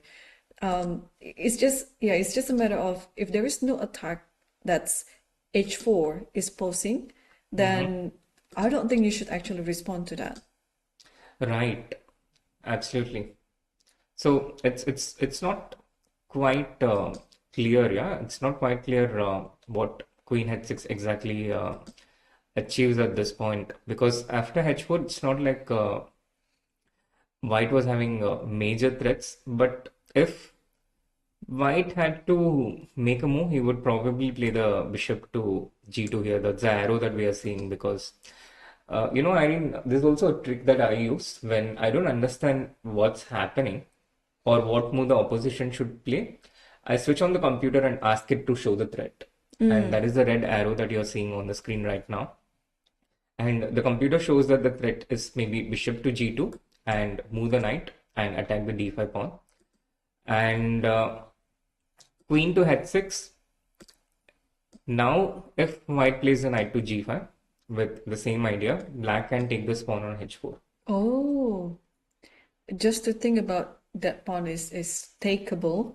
It's beyond my comprehension. So, okay, so that pawn is not like a very it's not a poison pawn or anything because it looks like scary that you're opening the H file. Yeah, it is scary and it doesn't end here, yeah. Like you can sacrifice the pawn and still continue on. So it is an approach that white can take, but I guess black will also not be afraid to take the pawn because that's his intention of queen h6, and the game is on in that case. Yeah, it is indeed. So, okay, so now we solved that question for black. Now it's time to think in Arjun's position here. So what should white do? Yeah, we saw the computer's idea in the previous move. Yeah, so one of it was knight g5. The other threat that it was showing was bishop to g2. And to me, I'm like, why not? Why not play the bishop to g2? Okay, bishop g2, then maybe black can continue with the plan developing the bishop on f8. But how? Now you allow me to play bishop g4 actually. And but if I take on b7, Then I just challenge it, rook b8. okay, activity over. Yeah, activity over the pawn, which might be wrong, but it's exciting. So I think this idea itself is, it's valid. You have getting the b5. I don't know what the problem is, but my best guess is maybe it has something to do with the f4 pawn. Yeah, and So you can the, actually do it now. yeah, I take it, and if you take with the rook, then I can take the f4 pawn Yes. and then play the knight to d2 when you threaten to invade the first rank from b1. Or you can also play knight e5. Yeah, knight e5 is stronger. Yeah, yeah, yeah. In these attacking positions, we should follow the Irene instinct. Yeah, but I don't think black can afford losing the f pawn because as you mentioned earlier, that f4 is very, very important, yeah? Yeah, Because without that absolutely, f4 pawn, white's attack is going to be very dangerous. absolutely. So let's not be too brave by playing bishop g4. So let's do something else. So according to the computer, bishop g4 itself is not bad, it seems. Oh, but rook b8 is bad. Yeah, rook b8 is where the variation can be improved. But also disclaimer, just like us who are, sort of trying to find our way into the position, the players are also, I think, not going to constantly keep playing the best moves of engine in a position like this. It's too complex, and the way engines function in these positions and the way humans function, I think it's very different. Recently, I was giving this example, of how engines are like Google Maps, and no matter how good the cab driver is within that city and how many routes he knows, he cannot stay updated like Google Maps. And this is just one city, whereas Google Maps has navigation knowledge of the entire world. So the way engine functions with the data that it has in these positions and the way a human does, it's impossible for a human to, I think, replicate this in this position. And something like rook b8, very natural move. The computer doesn't like it because it calculates a bit deeper. But Irene, I feel that even a move like bishop g4, it's not so easy for Esipenko to be able to play, giving up the b7 pawn. If he plays such a move, you'll need to back it up with some very precise calculation, because otherwise it's scary. You lose one pawn, and then if you lose another pawn, the position very quickly goes out of control. So if bishop g4 happens and rook takes b7, I still don't have to follow up after that. White is getting an extra pawn, but there should be something for black in this position. Yeah, definitely. Shall we try takes and knight takes d4? No, it's not. It's not advisable. Yeah, I don't think. It's After the forbidden pawn, it the is, d4 it pawn. is.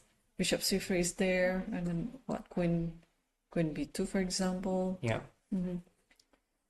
So don't do that. Okay, let me try. Yeah, let me Yeah, try. I was just trying to be a bit brave like Stockfish, but that's bravado without the calculation power. It's Oh, you can ball game. you actually hang on. I was trying to mention bishop f6, but yeah, bishop f4, and then I don't see what's next. Scary, no? It's scary It for is. black. And Arjun has made a move, yeah? Or is it Arjun's turn to move? It I is think it's Arjun's. Arjun's turn to move. Yeah, Arjun's. I mean, we met bishop g2. That was Yeah, what we so- thought is going to happen. I'm so tempted to move this knight to e6. So knight d8, knight e6. But then after knight d8, what if rook takes c7? Yeah, exactly. The rook enters and attacks the bishop. And the problem is in allocating resources to defend this bishop, some resources are also taken away from the f4 pawn. So this is the problem here.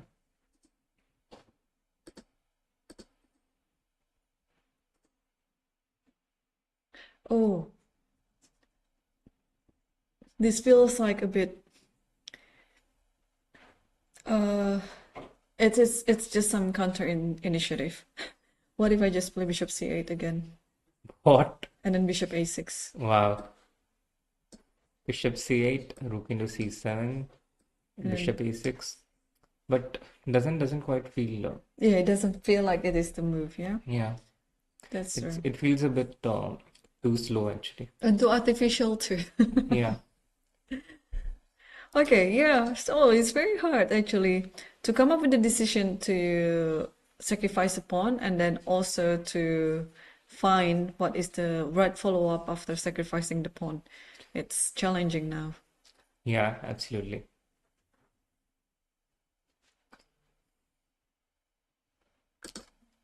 And is bishop g2 the only direction for white here, or does he have something else as well?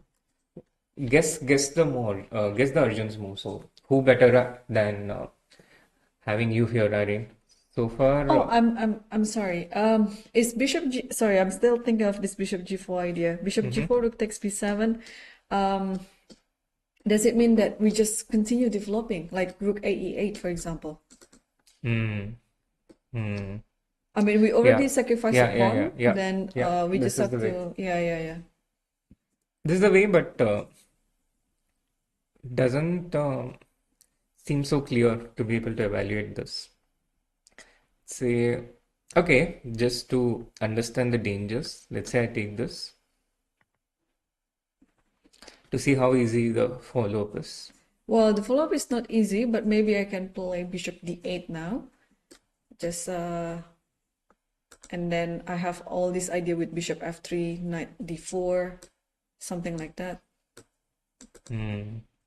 Also, depending where your rook is, because in this position, let's say you play rook b7,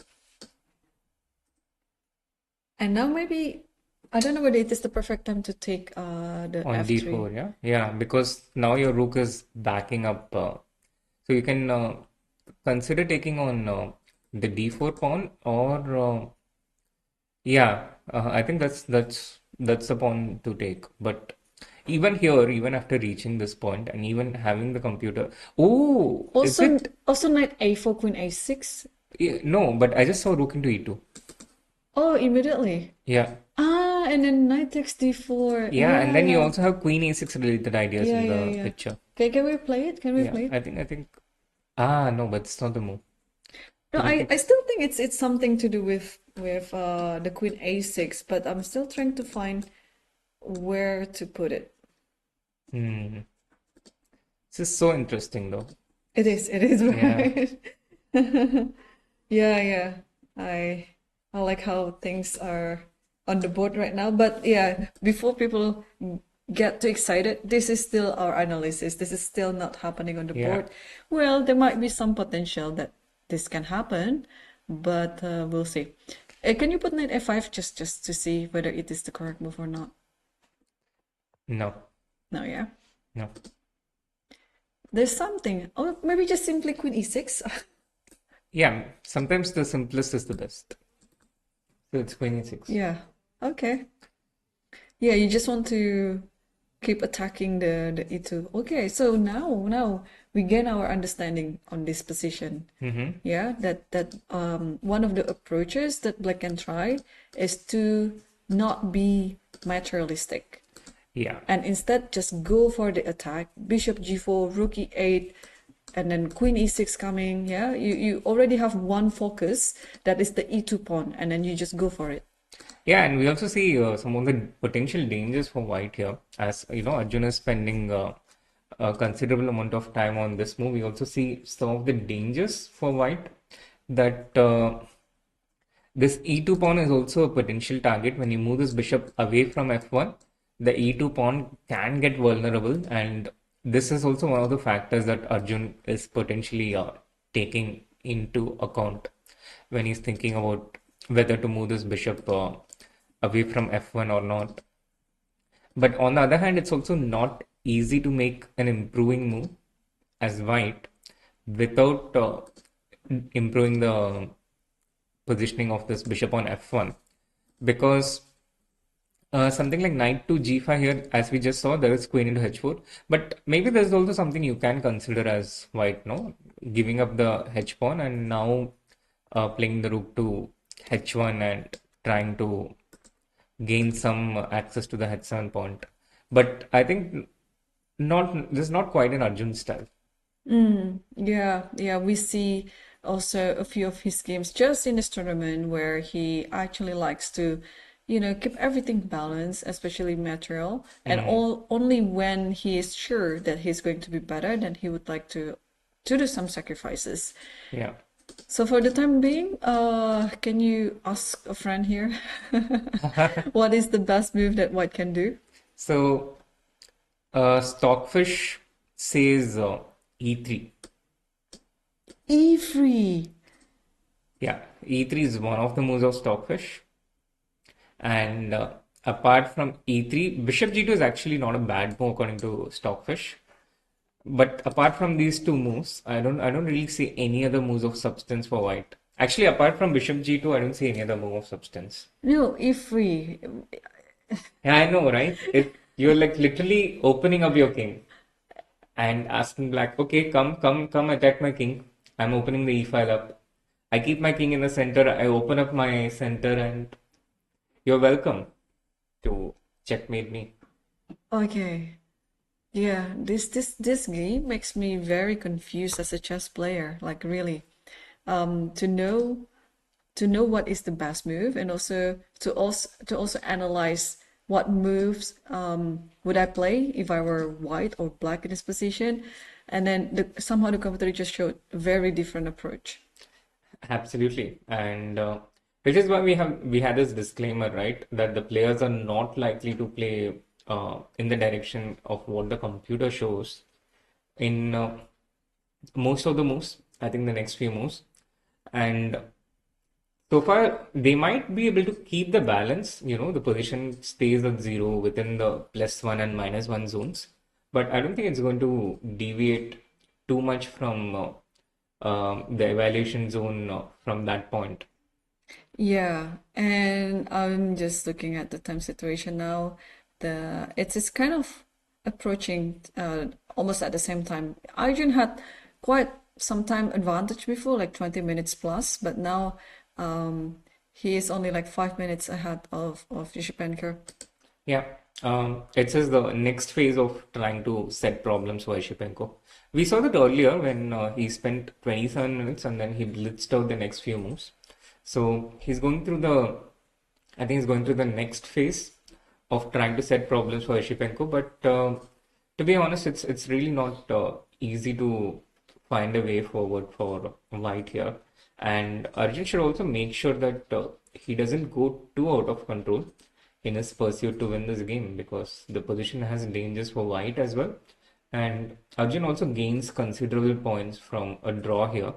Whereas if he loses, which could happen against this opposition in this position, and if he loses, then it's a very slippery slope for him in his FIDE circuit points. He will lose a lot of points. Yeah, It's a notional loss. It's not like he will lose the points that he has. It's the loss from what he could potentially gain. And with a win, he can potentially gain around 23 to 24 points in the FIDE circuit. But with a draw, he still gains between 15 to 19 points.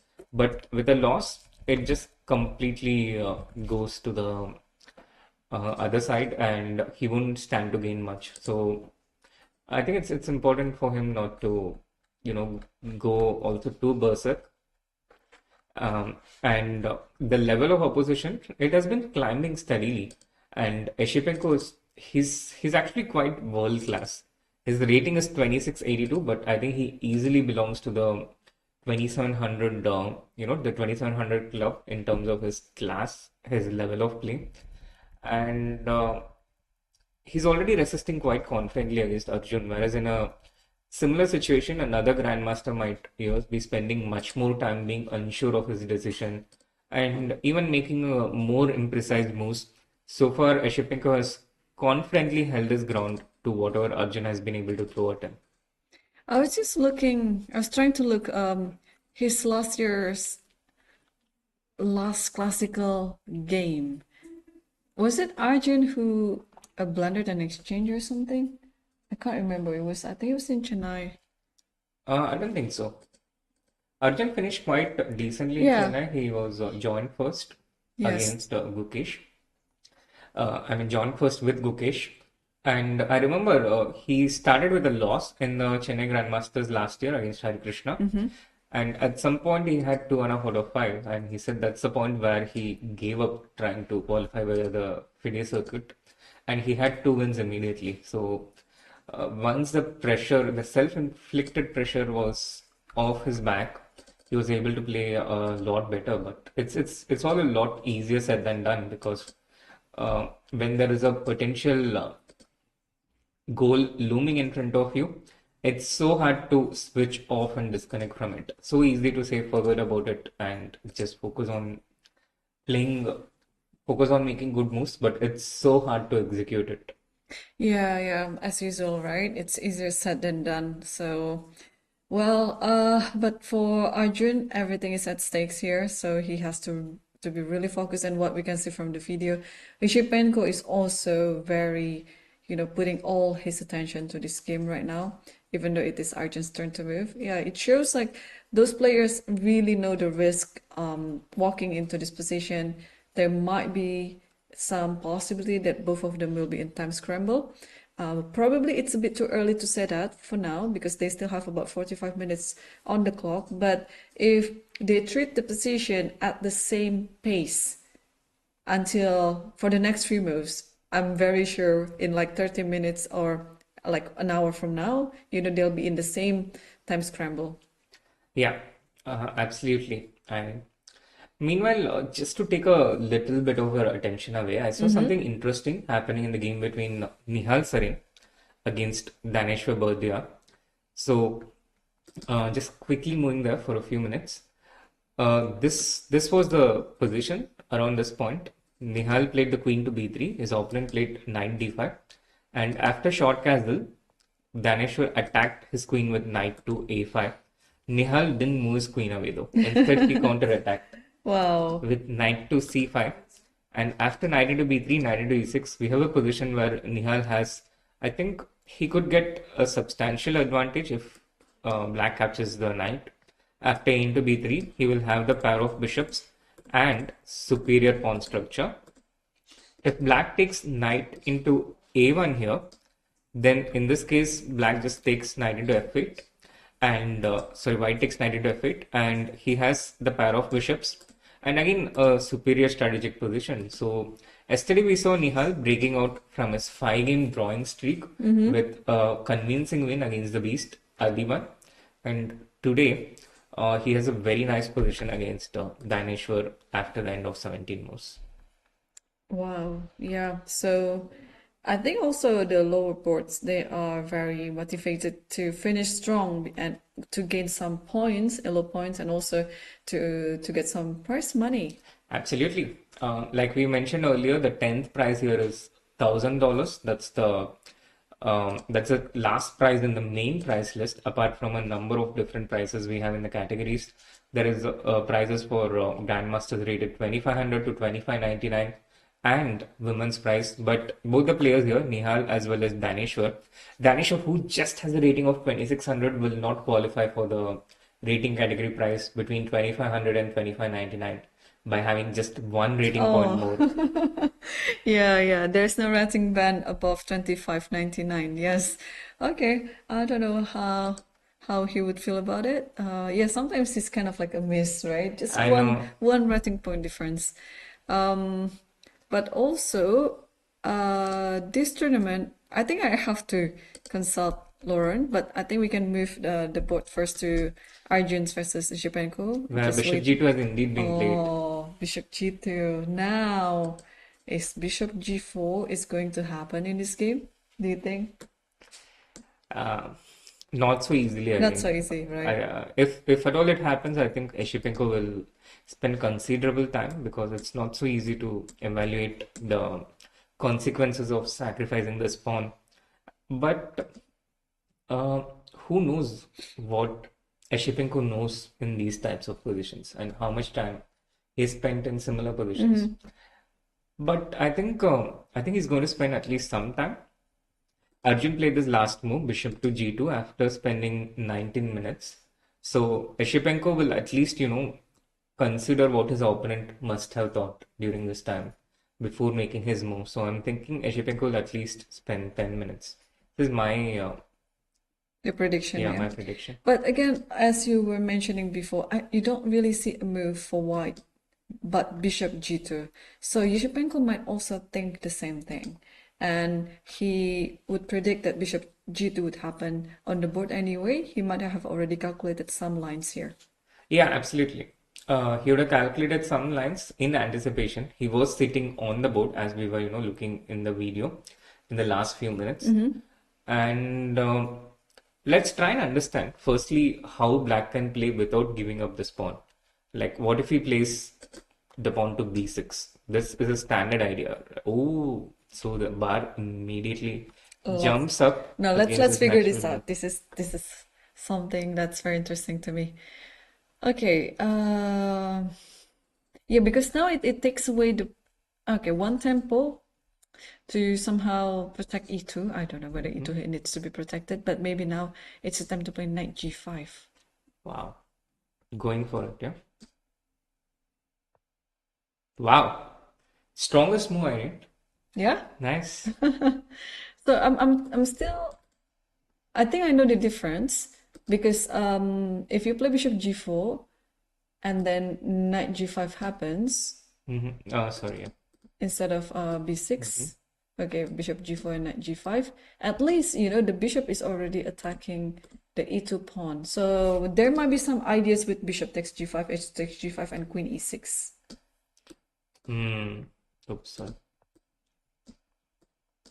And then you just, you already are in time to attack the e2 pawn. Can also think about pushing the f2 pawn, this is one of the ideas as well. So yeah, so it really one tempo matters a lot. Yeah, there's a old chess thing called chess is tragedy by one tempo. And I think that holds even more true in a position like this with such complexity. But also, I see that in positions with such complexity, the Irene instinct really works. Yeah, you are just immediately getting into the depths of the position. Yeah. Although it takes me some time to really understand what's going on, especially it's coming from an opening that I'm not really familiar with. And to be honest with you, the first time I saw such a variation, and of course they're already off of the book, and then they're playing. I actually checked with my Mega database, because I was double checking on what Lichess Master database has. You saw some of the correspondent games, and then I check on my database as well. There's no over the board games after they played. I think the last 14 move. So the last game was like bishop f5. Okay. On the 14th. Right. Yeah, and then in that position, Esipenko didn't play bishop f5, but he castled, which is very, very unorthodox. Because I remember learning Ragozin as black. Yeah, this type of structure, you would like to play bishop f5, queen d7, and long castle. This is pretty much what you're trying to get. Of course, you have to remember that b7 is kind of hanging. So this is a drawback, but you get the idea that you would like to park your king on the other side of the board, not on the king side, but on the queen side. On where the king is actually safe. Yes, where the king is actually safe, and then you use the king side for the attack. Yeah, absolutely. Makes sense. And in an ideal world, black can do this, but here I think the problem in, as you mentioned, one of it is the b7 pawn, but the other idea behind short castle could be to also just keep this f4 pawn well protected, because we saw that in the next few moves, white actually went on a full-on assault against the f4 pawn, starting with removing the defender from d6 to putting an extra piece with queen c1 to attack the f4 pawn. White's strategy has been heavily built towards putting these two black pieces, the queen and the rook, in defending the f4 pawn. After immobilizing those two pieces, now he's slowly improving his pieces one by one. Arjun's last three moves, first rook to b3, next pawn to h4, and now bishop to g2. With each move, he's bringing a new piece into the game and also improving the existing pieces. h4 has a useful function of supporting a future knight g5, so improving an existing piece. Rook b3 improving an existing piece, and bishop g2 a new move into the game. So this has been, we are able to piece together a coherent strategy from Arjun, his opening play, looking at his, looking once he has made the moves with the benefit of hindsight. Right, yes. And I think for this reason as well, Esipenko has also to follow suit, bringing all his pieces in. Because so far, let's do some basic math for the pieces, right? All of Arjun's pieces here kind of working. But for black, there are only 4 pieces that are on the board. The bishop on c8 and the rook on a8, they still not participating into the game. So just because of that understanding, this move, bishop g4, rook e8 comes to my mind. Yeah, it's very logical. Very logical from that perspective. And what can white do here apart from taking rook into c7? So just to catch up the viewers who are just joining us, we were looking at this variation with rook into c7, and here black gets a good position after bishop d8, rook b7, queen to e6. Firstly, apart from rook b7, we also need to consider the possibility of rook into c6 and knight to e5. A positional exchange sacrifice, because this allows white to cement this knight on e5 for the moment, and it can be further strengthened with the bishop coming into f4. And to me, optically, this position looks pretty decent for white actually. So this was one of the ideas. Now, this idea of black with bishop g4 can also maybe potentially be, I don't know, maybe bishop e6 serves the same function, but here the difference is when the rook comes to e8, it doesn't quite stay on an open file. So this is not ideal for black. What other choices does black have here? Can I do something like knight to d8 here, Irene? With the same idea? The computer hates it. Computer hates it, I think. Probably because you shouldn't allow knight e5. That's it. That's pretty much it. Yes. Having the knight, an off-topus knight in this type of position, yeah, it's a very dangerous decision. You're only helping your opponent to improve the position. Yeah, you shouldn't do that. Yeah. But again, after you calculated all of these ideas, I think it will come down to you that development is the key in this position. And then I wish I had this thought process when I was much younger, because it's very hard to really be patient asking yourself all these questions, right? All you want to do is calculate, but I think the steps of calculation is to first ask yourself what to calculate, because if you just simply calculate, you lose time. There's so many things on the board, and then you don't have the right direction, which calculation that you have to do. Right. Absolutely. Makes a lot of sense. And I get a window of insight into a lot of these conversations between young Irene and the wise Irene when I listen to you. Yeah. Well, unfortunately, today is your last day to enjoy my wisdom, Srinath.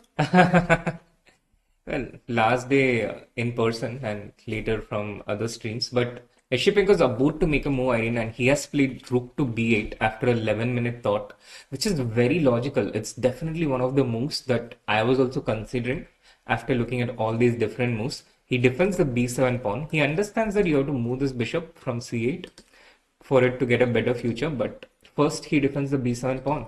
And I really didn't think he would, sacrifice the pawn.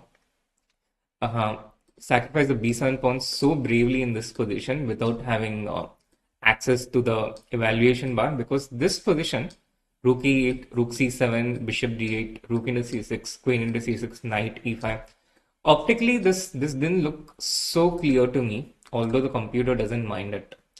It was just getting uncontrollably chaotic, and as black, needing just a draw from this game to win this tournament, the one thing you want to have is control. And I think rook b8 is that move which still keeps things under control, whilst also positioning black towards achieving its objectives of improving the bishop and later improving the rook as well. Yeah, totally. Yeah, and it's also very good to remind ourselves, because I was so carried away with my calculation, especially for black.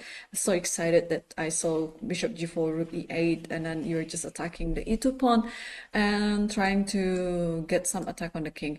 But I totally forgot about the tournament situation, Srinath. So thanks for reminding me and also the viewers that Esipenko just needs a draw to win the 2024 Qatar Masters Open. So there's so many psychological decision behind it. Maybe in different scenario, when he's not almost winning the tournament, maybe he would play something else. But absolutely right, you're saying that he doesn't want to go into a so much chaotic position because he only needs a draw. Yeah. He needs only a draw. He needs control. He doesn't want things to get too wild and out of control. But this is exactly what Arjun wants here. And how can Arjun create something from this position? How can he create the uncontrollable? Because he doesn't have a lot of time. He has 42 minutes, but that's the time on the clock. On the board, there is also the concept of time, and that is measured by each move. And he doesn't have a lot of time in that sense, because black is coming in with bishop to g4. There's also the rook coming into e8 next, as you pointed out. Black might also, make a move like b6 in the future when the coast is clearer. So how does white respond against these threats? Or, basically, how does white respond against black's plans, basically? Okay, let me help you with that. Okay, this position, let's see. I'm still leaning towards knight g5, but again, having the knight on c6 is a bit annoying for white because you can always think of capturing the d4 pawn. But okay, knight g5 won't also, what if I take your knight? Like, what if I take this pawn? That's also true. So Now, maybe, king f1. yeah, king f1, yeah. Yeah, and I'm planning to play bishop. Yeah, there's king f1 and there's also another interesting move. I don't know if it works, but rook g3. Wow. Because, So if I take the rook yeah, exactly. and then take f2, I'm lucky to, I think, have this move, king to d2, because after f into g1, queen into g1, although materially it's queen, 2 rooks for the queen, in terms of dark squares, white has this dark Yes. square bishop, black doesn't, which means any potential attack on this diagonal or anything on the dark squares will be very difficult for black to counteract.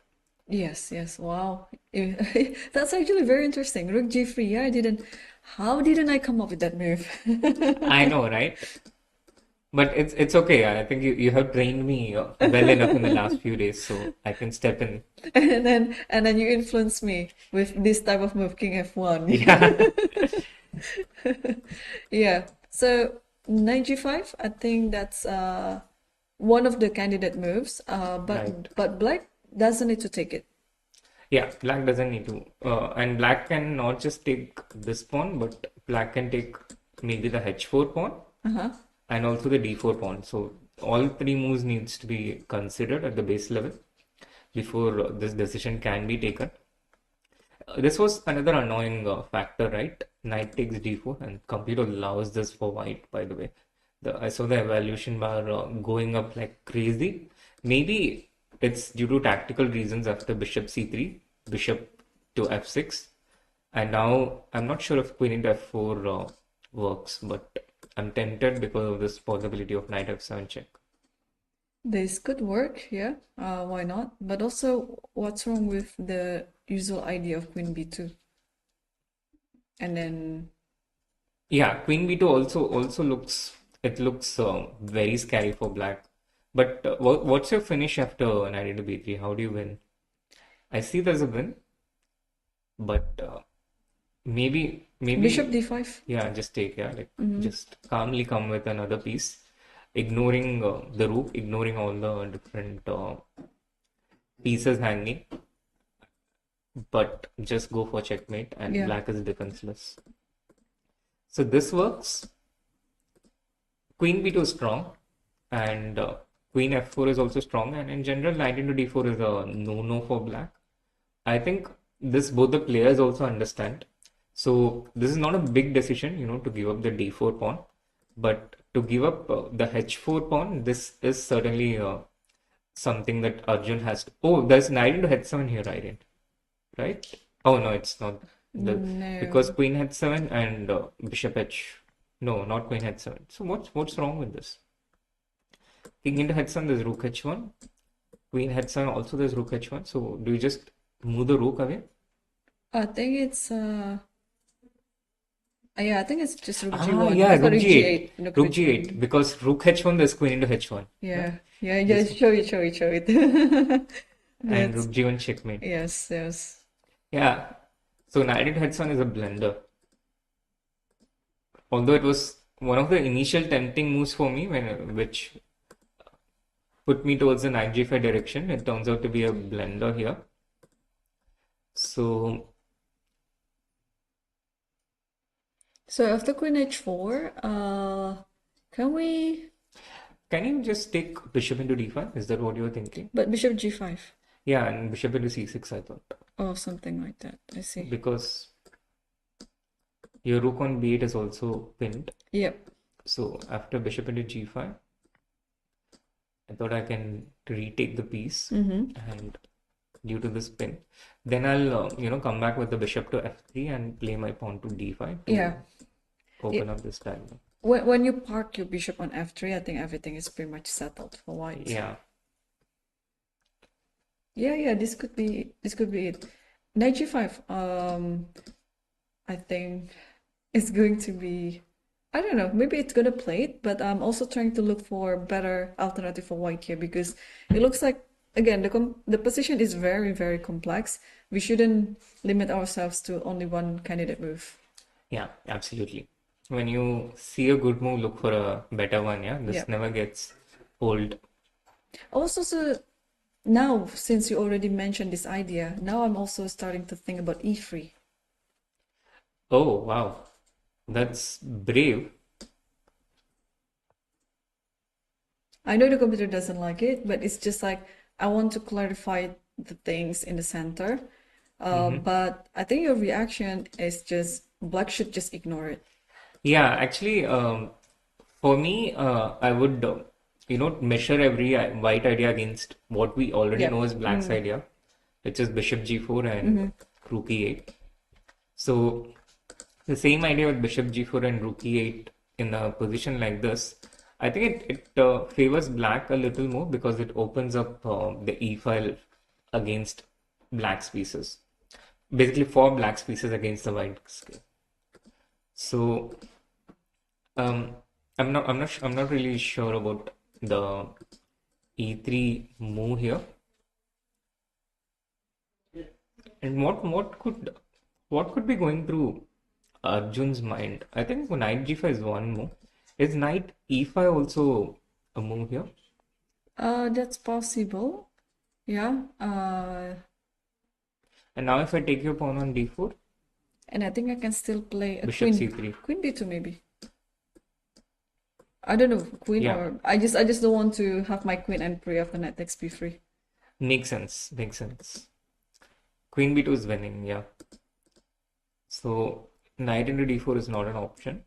I think knight e5 is also possible. Yeah, more, knight right, in this e5. case. So if you take the knight then, just to show. Yeah, I think taking the knight and playing bishop e6 would be my human reaction, but now I've ensured that there's no major attack on the e file against the white king. But things are also maybe clarified a bit for black here, that there's nothing coming against the black king because the knight which was threatening is out of the game and the other pieces are not quite coming towards black's king. So in this case, you have to win pawns to justify your approach, but then black also takes the h4 pawn. So this doesn't look promising to me.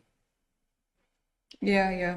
I don't like to close this position as well, especially for white, because it feels like, you have to come up with an open ideas, Yeah. like opening the file still. And now if this happens, things are settled down a bit in the center, and then black can slowly, configure where to put the rooks and where to put the other pieces, because then there's no more attack towards the king. Absolutely. Yeah, so I'm still now leaning towards the knight Knight g5. yeah. Yeah, so knight g5 seems to be the move of the direction of our recommendation. And I think maybe the first time in the game, Arjun has less time than Esipenko on the clock. Oh, you are absolutely right. Yes, 33 minutes versus 35 minutes. See, this is what I'm telling you before. Like, each player has taken more than 10 minutes per move. Yeah, absolutely. And they are not getting closer to, they are getting closer to the 40th move, but in very, very slow pace. Yeah, they are taking their time, and I think we are going to have a few minutes before we get to this crazy time scramble phase. Yes. So I guess now it's the time for us to take our next break, because Arjun is still thinking. The position is very complex. And after the break, I'm sure they are really in some sort of a time scramble situation. So let's get ready before that soon enough, because it's going to be even more excited. So stay tuned. More actions will be back after our break.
أنا جعت. إيش تاكل؟ على هواك. يا ليت العيال كانوا معانا. تم. يلا على قطر.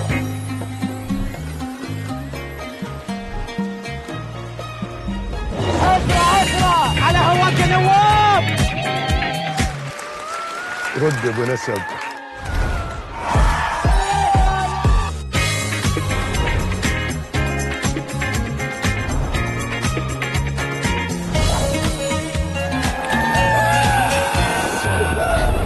كنا صوت العيال. معانا هنا.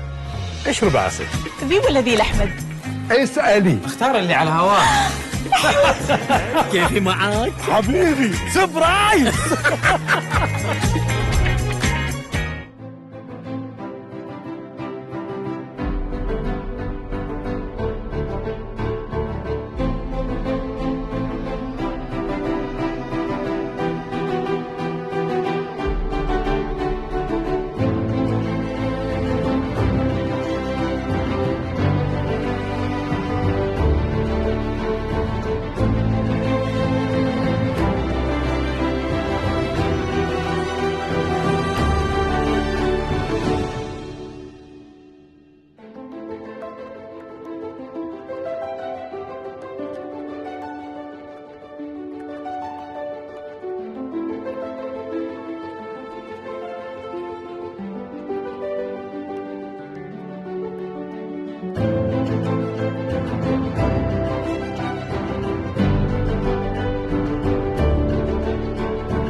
Hello everyone, welcome back to the final round of the 2024 Qatar Masters Open, and the games are still ongoing. We are going to heavily focus on the first board. It's between Arjun Erigaisi versus Andrei Esipenko because, as we mentioned earlier, everything is at stakes. Today is the biggest day, one of the biggest days of for the Indian chess fans, because on the other hand, we have Gukesh versus Ding. It is game 14, and now it is also a very important round for Arjun Erigaisi. If he wins this one, he's going to be the leader in the FIDE circuit points and also making himself as world number 2 in the next rating list. Yeah, Irene, and this is at stake. The game is heating up towards a very, very critical point here. We were at this position just before the break. And guess what? The move that we were looking at, knight to g5, is exactly what Arjun has also played on the board. After a 15-minute thought, and Esipenko has already spent close to 10 minutes on this. So you can imagine how critical the game is getting. It is heating up towards a very exciting finish. The game is on. It's been 2.5 hours since the game started. We are going towards the first time trouble phase, and the game is still as exciting as it can get, and we are definitely going to get more and more, the games are going to get more and more interesting as it heads towards the time trouble portion. Definitely, Srinath. Yes, knight g5 is on the board. I'm so happy to see this type of move. But also, it's not the end of the world for Esipenko. If Esipenko can respond this knight g5 move with an accurate continuation, the game is still on. But just looking at the current position, this is definitely the final game of the tournament. Absolutely, this is the finals, and it's always fun when you get a final clash like this, as opposed to something getting clarified really early or something getting clarified in the last minute. Meanwhile, do we have an update on the other most exciting and interesting match for Indians as well as the chess world? the 14th game between Ding Liren against Gukesh.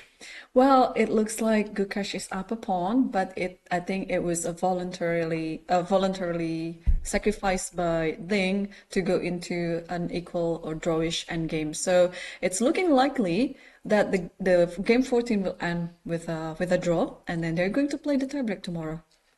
Wow, amazing. So I think we can give this update that the game is almost 90% going towards a draw, but maybe a 10% chance for Gukesh. I know it's very unlikely in this position. It's just 3 versus 2 and just a pawn up. But I do recall Ding losing something very similar against Lee Kwang Lim in the Olympiad. That was actually Ding's only loss in the Olympiad, Irene. He made 7 draws. He lost 1 game. And that only loss came against Lee Kwang, which was actually one of the games which prompted him to rest against the match against India, which happened after the rest day. Yes, well, I'm just hoping, as a chess fan, I'm hoping to see the tiebreak. So not only that I expect the game 14 to be a draw, but also I'm hoping it is really going to be a draw, so that I can see tiebreaks being played tomorrow. But let's come back to this game, because Esipenko is now spending lots of time on the clock, and he's now down to 23 minutes with 16 more moves to make. And do 17 you more see moves. any difference in his body language in the last few minutes, Irene? I saw a few changes in the way he's sitting. Small changes, like him leaning closer towards the board now. If you see his chair, he's using maybe just 30% of his entire chair, because he's getting so close to the board. He's so focused now. Okay, he leans back. Okay, he hears me. He leans back and he's rocking. But you see a lot of different changes, a lot of twitches in his involuntary twitches in his posture. Do you think that indicates towards anything in particular, or do you think it's just business as usual for him?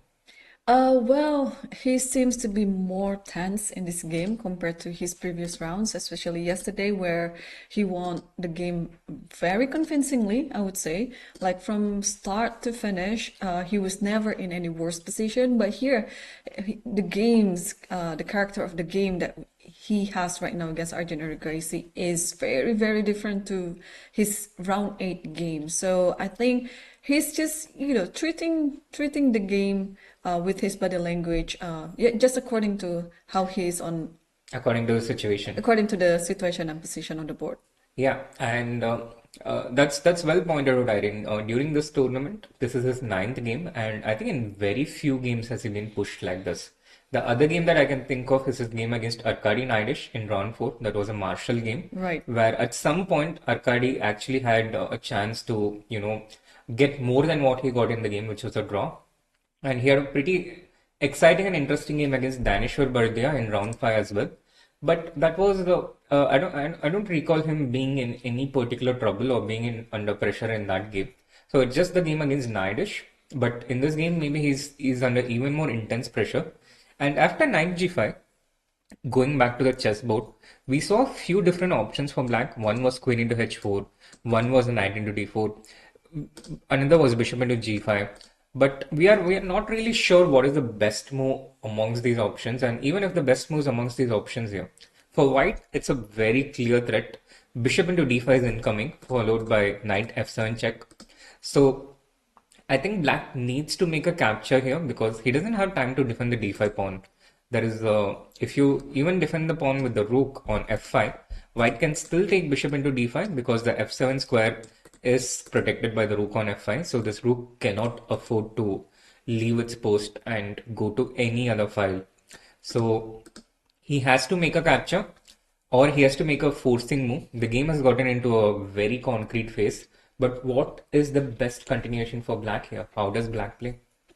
That's a very tough question to answer, Srinath. Yeah, all these possibilities that black has, we could make them without any risk, right? We don't have to fear that we're going to lose the game, because we're going to analyze one move after the other. But for Esipenko here, this next move of his could be very critical. It could be very decisive. So he has to treat this very intensely. But again, he also has to watch out his time because only Yeah. about 20 minutes left on the clock with so many moves to go. Yeah, it's getting very close to the minute per move situation, which is something that would excite me a lot if I was trying to win and my opponent has that kind of situation. When they get to a minute per move, it's already very less time because on average you have 90 minutes for the first 40 moves. Yep. And in this, at least the first 10 moves are moves that you play almost quickly because you know the opening. And usually, on average, chess players take at least 2 to 3 minutes per move at the very least, on an average, for making their decisions. That's how the 90 minutes get spread out amongst the 30 moves. So when it gets to a point where it's just 1 minute per move, it's already a situation where they have less time than what they're used to, and that also induces more mistakes in their decision making because you just don't have the time to back it up with calculation. Yep, yep. And this is totally the position where you have to calculate everything. Absolutely. You cannot just use your intuition because there are some complex positions as well, right? When you're sacrificing this, sacrificing that, and then you cannot really calculate everything. Just like what Arjun had yesterday against Kartikeyan. You literally cannot calculate everything till the end. And Arjun used his intuition and he made the right decision with that. But in his position, it's completely different. Because we played out a few of natural looking moves, which we thought that would be just okay, but turns out it's going to change the evaluation a lot. So you have to be really careful treating this position, actually for both sides, because it's also not very clear for Arjun after knight g5. But again, the question now, what is the best move for black, right? Yeah. What is the best move for black? Okay, so we tried many moves here. Hang on. Can I try? Okay, rook b8 is already there, so I would like to move my bishop naturally. But the d5 pawn is hanging. But d5 pawn is hanging, and f4 pawn is actually hanging too. Yeah. So I think you have to brave yourself then and take the g5 knight. H into g5. We were at this position, and it does seem like the best move because the bar is not really changing much after bishop into g5. What about queen h2? Okay, the rook is attacked. I'm forced to, I think, defend with king to f1. Okay, and then I don't have to be worried about rook h3 because the bishop on c8 is protecting the h3 square. But you do have to worry about rook h1. That will trap your queen. Oh, that's true. So He has now- made a move, yeah? He has taken bishop into g5. Yeah, bishop g5. Okay. H into g5 also on the board. So this is the live position. Yep. We are looking at this variation with queen h2 and king f1. And with queen h2 also the bar hasn't changed, right? So, Bishop g4. oh, wow. Your point is if I play rook to h1 now, you have Bishop e2. bishop e2 check. King into e2, queen into And then g2. queen takes g2. And your queen is free and you start coming after Yeah. my king. Hey, I accidentally find the way for black to keep No, going. the Irene instinct works actually. I'm starting to trust it more and more. But let's continue with this variation because Yep. it still looks dangerous for black. So let's Totally. say rook h3. Oh, who dangerous for white maybe now. Yeah, I think it's dangerous for both. Knight d4. Knight d4, king d1. And I have... what do I have there? It would be nice to have queen g4 and queen e2, but you have f3, yeah? Yeah, exactly. No, I can also imagine Arjun, even going for something like this because he had very similar approach against Murtash in the second round and I know what also to his do. fourth round. I know what to do. King g8. Yes, I'm moving my king away from the diagonal. Also, if you take rook h7, queen f3, queen e2 is there. And then you don't have anything, to pin on d4 anymore. Yeah, the power of prophylaxis. But the position is still, I think, unclear here, right? It still goes on, I think. The concrete play it still goes on. I cannot move my rook. I cannot move my queen. It's it's fire on board, but maybe we are a little deep into the future. He did that. Queen h2 is on the board. So it's happening. It is happening. This is the present position. I think Arjun plays king f1 almost immediately Yeah. because he has to. And shall we see bishop g4? Yeah, I think so. I think bishop g4 is also somewhat forced, the only move. So then the question for us here, how does Arjun continue after bishop g4? I think here he's going to spend some time after bishop g4. Okay, there's one thing here in this position that black would like to have is the repetition. I can see the scenario where actually bishop f3 might be the objective way to play. But then you have to play bishop h3 and then bishop g2 again, bishop g4, things like that. Yeah. This Yeah. this is a safety deposit that black has at his disposal. But again, we also have to remind our viewers that Esipenko only needs a draw. So this type of scenario is definitely to his liking, but not to Arjun's favor. So if Arjun would like to continue and try to keep fighting this position, then he has to come up with a different move than bishop f3, bishop g2. Yeah, and Arjun will definitely try to keep fighting as long as he has the slightest of chances. But of course, also draw is not the end of the world for Arjun. It's not a disastrous result. I think he still gains some pretty useful FIDE circuit points and keeps his chance alive in the World Rapid and Blitz in New York. So he has Esipenko has also played bishop g4. Yeah, bishop g4. Srinath, you can turn on the e-file while I'm here for now. No, I'm feeling very excited, and then whenever my mood is really good, looking at the chess positions come very, like not easy because it is still very hard, but it feels like I'm at home. So yeah, looking at this position is very complex, very complicated, but it looks like, okay, you just tell me which one that I should play for. Like, should I attack as black or should I attack as white? Then I will follow suit.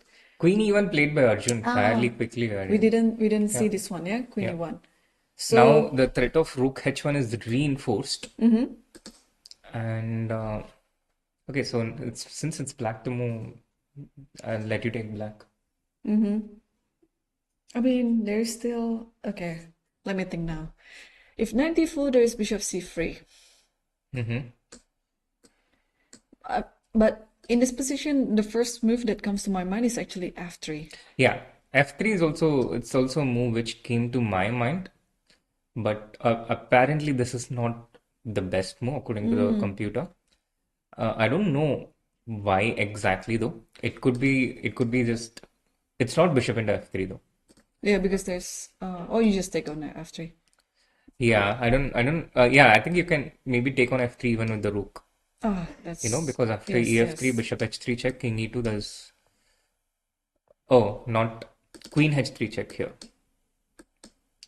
etc. Yeah. Etc. is my favorite thing to write when when you're not sure what to continue, yeah. yeah. Yeah. So But f3, e into f3, yeah, you keep the bishop just ef3 on g2 for protection, and you still threaten rook h1. Okay, so in order to respond to that threat on h1, I'll just play rook b e8. Because if you play rook h1, I will still continue with bishop takes e2. Yeah, rook e8 is very logical and the best move according to the computer. But now I think white's move should also be forcing in some way. Oh, firstly, what happens after rook h1? Just bishop into Bishop e2 check. e2, queen g2. This is nice. Yeah, and this position you can be, be relaxed. Yeah, things have clarified to a certain extent, but you also can't get too relaxed. Yeah, like maybe white continues with rook into b7, and there is still some danger against the black's king. So it's not totally clarified. It's not, you know, uh, black is still not out of the woods completely yet, but this can be, I think, calculated out by black and should be holdable, I guess. Yeah, definitely. So if white doesn't play rook h1 after rook b e8, then what are other alternatives? Yeah, so rook e8, so rook h1 is possible, by the way. Rook b8 is black's best move here. This is the live position chat. Rook b8 is black's best move here.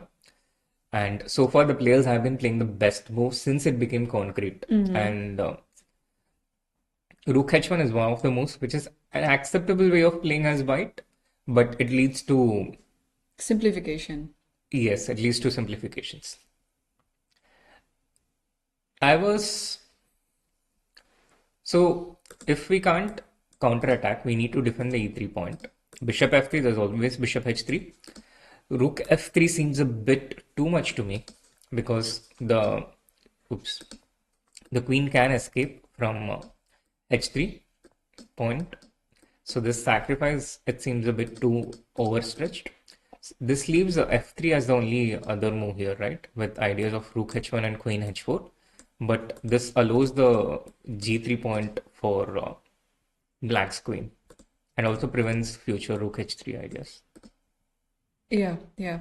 Yeah, that's I don't like this move, although it crossed my mind to play f3 just simply to solve the problem over the e2 pawn, but it actually creates more problem in white's position in the future, because you don't really have any more idea with the rook anymore in b3. Everything is kind of stopped, but it is only for black's favor. So But how do you respond after bishop f3? h3. It's also easy to play when you think that you can only just get a draw. Right. Fair enough. So I think f3 and rook h1, these are the only two moves, right? Do you see anything else? I'm trying. Yeah. Other moves could be g6, Yeah. G6 was the move I just thought of. but something is wrong with that move. So what is it? So you just take, I guess, because rook h1 is still not no, rook h1 is Yeah. Here rook h1 is a problem. is a problem, yeah. But I think you don't take this. Instead, maybe take rook into e2 because bishop into e2 comes with a check. Ah, that's right. That's right. So after g7, also still have No, but I think now you can take. you can just take it, yeah. It looks just scary having the king, in the same file with the rook, but Yeah. as for now, everything is concrete. And black hits first. Black hits first. So Esipenko is about to make a move here, though. This is the position we have on the board right now. Bishop g4 and white has just played queen to e1. Esipenko down to less than 10 minutes. At some point, and he plays the rook to e8. Wow, yeah. Both players have been playing the best of moves, and I'm sure this game has attracted spectators. Like I could see Ivan Zeliamsky, keeps tilting his head and just to see what's happening on this board, and also Shan Shargishan just got up off his chair, and then he was trying to also update himself on this game. So rook e8. Now Arjun will take quite some time, but I think now based on all the calculations that we already made, rook h1 seems to be the most playable move. He plays f3. f3. He plays f3 with just a couple of minutes in, and I can actually visibly see Arjun accelerating in the last few moves because he's trying to use clock as a tool to exert pressure on his opponent. And after bishop h3, I'm curious to see how Arjun manages to exert further pressure on his opponent, though, because this opens up potential for perpetual check for black and ways to end the game in the next few moves. Sorry, but there is queen f2 now. Exactly. And he just did that, by the way. Queen f2 takes so that the king can walk back to e1. Yeah, I'll just put that on the board. So takes, queen h1 check. Yeah, and then rook g1, queen h2, king e1. Yeah. and the king walks while while the black's king is still under a little bit. So the game has fastened up considerably. We see Esipenko also all set to make his move, but what is he leaning towards? Is he playing some knight Knight. e7? No, yeah, you're right. He is about to touch his knight. So if the knight is moving, Mm-hmm. it Then could be knight e7, knight f5. yeah, it seems so. And knight e7 is it's not one of the moves that we looked at. I'm not sure of how the objective evaluation of this move goes, but it's about to open up the game, Irene. It's knight d8. So Very it principled. defends the b7 pawn, and it also prepares to, yeah, I understand. It defends the b7 pawn. It prepares to, take the knight towards the king side in the future after maybe playing something like b6, and it keeps everything under control. And he has sufficient time now for he has 8 minutes for 12 moves, so it's not such a acute time trouble as of now. And it's on Arjun to try and exert pressure, but it feels like the game is moving towards a different phase now, Irene, because the direct attack against Esipenko has been repelled for the moment. Yeah, totally. So I am finding a way on how to continue this as white, because if I were in Arjun's position, I would like to keep exerting the pressure, the attack. But now it's been a bit simplified. And also there's one exchange guaranteed on g to h3. So usually when you're attacking, you wouldn't like to thread your pieces because you would like to keep as many pieces as possible on the board. So, okay. Yeah, and in case someone is getting excited, thinking why not rook h1 to win piece. Oops, queen takes h1 Yeah, and you GG. not just lose a rook, but you also lose the bishop on the next move. Pin is a dangerous concept. And actually, I'm thinking of it might be losing the not. I mean, it might be a checkmate soon too. Yeah, true. It will be a checkmate soon. Yeah, like king f2, queen h4, king takes g2, rook e2. I don't know why I still keep calculating, but okay, just stopping at this point is sufficient enough. Yeah. So okay, after knight d8, if I were white here, what would I do? Not an easy question, right? No, absolutely not. Which is why I don't volunteer to answer such questions. Yeah. Okay. I can try to play some positional chess. Positional chess. Yeah, by attacking things, on the queen side. Because I don't see anything on the king side. Like everything is pretty cramped there. Yeah, everything is pretty cramped. The bishop, this situation ensures that you can't really move the rook, you can't move the queen, because queen h4 also falls into a discovered check after bishop into g2. So you can't move either of these two pieces. You can move the king with king e1, but this also doesn't threaten anything. Neither queen h4 or rook h1 works. So black can just make a useful improving move with b6 and ask, what are you doing next? Okay, I think I understand now. We have to switch our mindset on this position and let's go for the endgame. Because I can see some target of attack on f4. I know that after knight e6, you're also protecting the f4 pawn and attacking the d4 pawn, but I think this is a point that Arjun has to willingly accept that it's done. For now, it's done. The middle game, the attacking, it's done. We have to convert it to the end game and then create more things on the board, like more pressure. So maybe I can just take on h3. And after taking on h3, queen h3, and then I just play queen g2. My idea is simple. After everything is being taken, I put my rook on g4. I'm putting pressure on f4. Even though you're attacking my pawn on d4, it still cannot be captured because bishop c3 is always standby.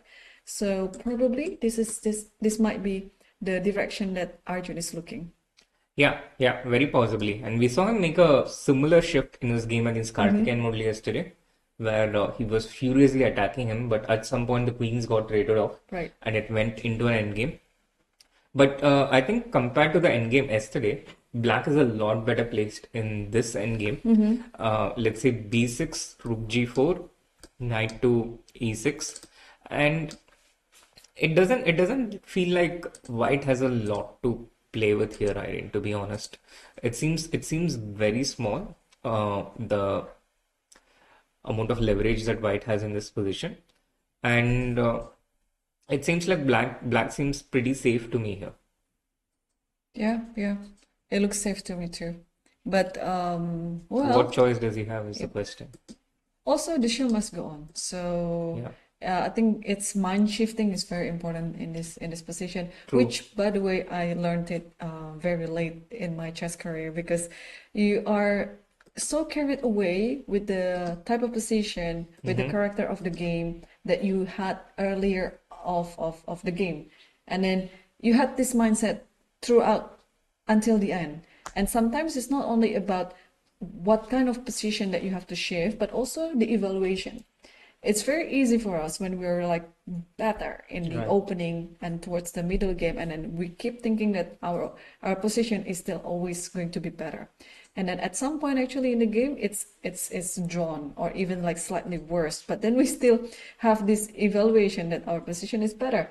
And of course this type of thinking will disrupt your calculation at all, because then if you know that your position is worse or equal, maybe you would have taken a different route, right? Right. Absolutely. So knowing when to stop is very important, yeah. And unfortunately, it takes time to learn the skill. And this type of things, even though your coaches might tell you already, you only can learn it by experience. Yeah, absolutely. And all my life I've heard stuff like winners never quit and quitters never win and stuff like that. But to be honest, that's not entirely true. Winners do quit, but they just know when and where to quit Yes. and quickly shift to something else. So it's all not everything is about putting in the maximum effort or beating yourself up and things like that. It's also about being smart in a lot of these cases, and I think that's what the most successful people are very efficient at doing. Yes. One of the most hardest skills to master. So I think coming back to this game, I think we can rest assured that this shift of the game towards this type of end game, it's proven by our friend, by our silicon friend, I guess. Yeah, it's the best move, and here at this point, it suggests playing rook to a3. This is its idea to try and keep the pressure, attack the a7 pawn. If black plays a5, which is a natural move, then it really likes white's position. It takes c into b6, c into b6, and now it comes back rook b3. It becomes very hard to defend this e6 pawn. You have to play the rook to e6 to defend the b6 pawn because the f6 square is guarded by the g5 pawn. And this rook to e6 takes away the e6 square from the knight. So rook g4 threatens the f4 pawn. This is the white's idea to try and get something. And rook a3, it sets actually some problems for black. It demands some accuracy, and we are reaching this position more or less by force. So this is, I think, the last sliver of hope that Arjun has in this game. But I'm not sure how easy this is to find, because so far the way he has played was it was a completely different approach. And this demands a completely different approach, shifting from one side to another. This is one of the most difficult things to do. And I think by this point, I also see that Esipenko, although he's not quite chilling yet, he seems a little more relaxed than he was a few minutes before. Right, yes.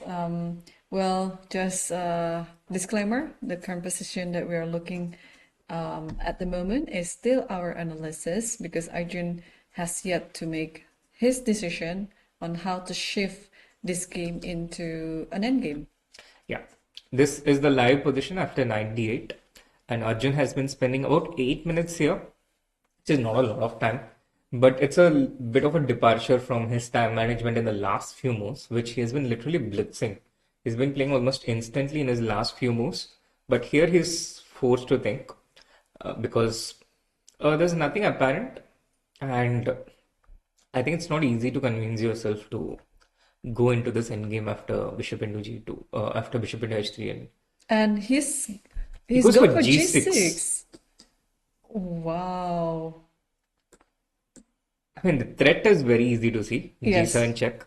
So to illustrate, let's say a random move, G7 check creates a fork, and therefore black has to take to protect the rook on f8. And now bishop into h3 comes with a check from the g1 rook, winning all the material. So it's almost certain that after g6, probably black has to capture it. No, No? then there's queen h4 check. Oh yeah, that's true. Oh wow, yeah, I totally missed queen h4. So you have to, Rook e7. yes, rook e7, you have to protect it. Yeah. So now queen h4 is still, no, queen h4 is not a candidate move because bishop takes g2 and then the queen falls.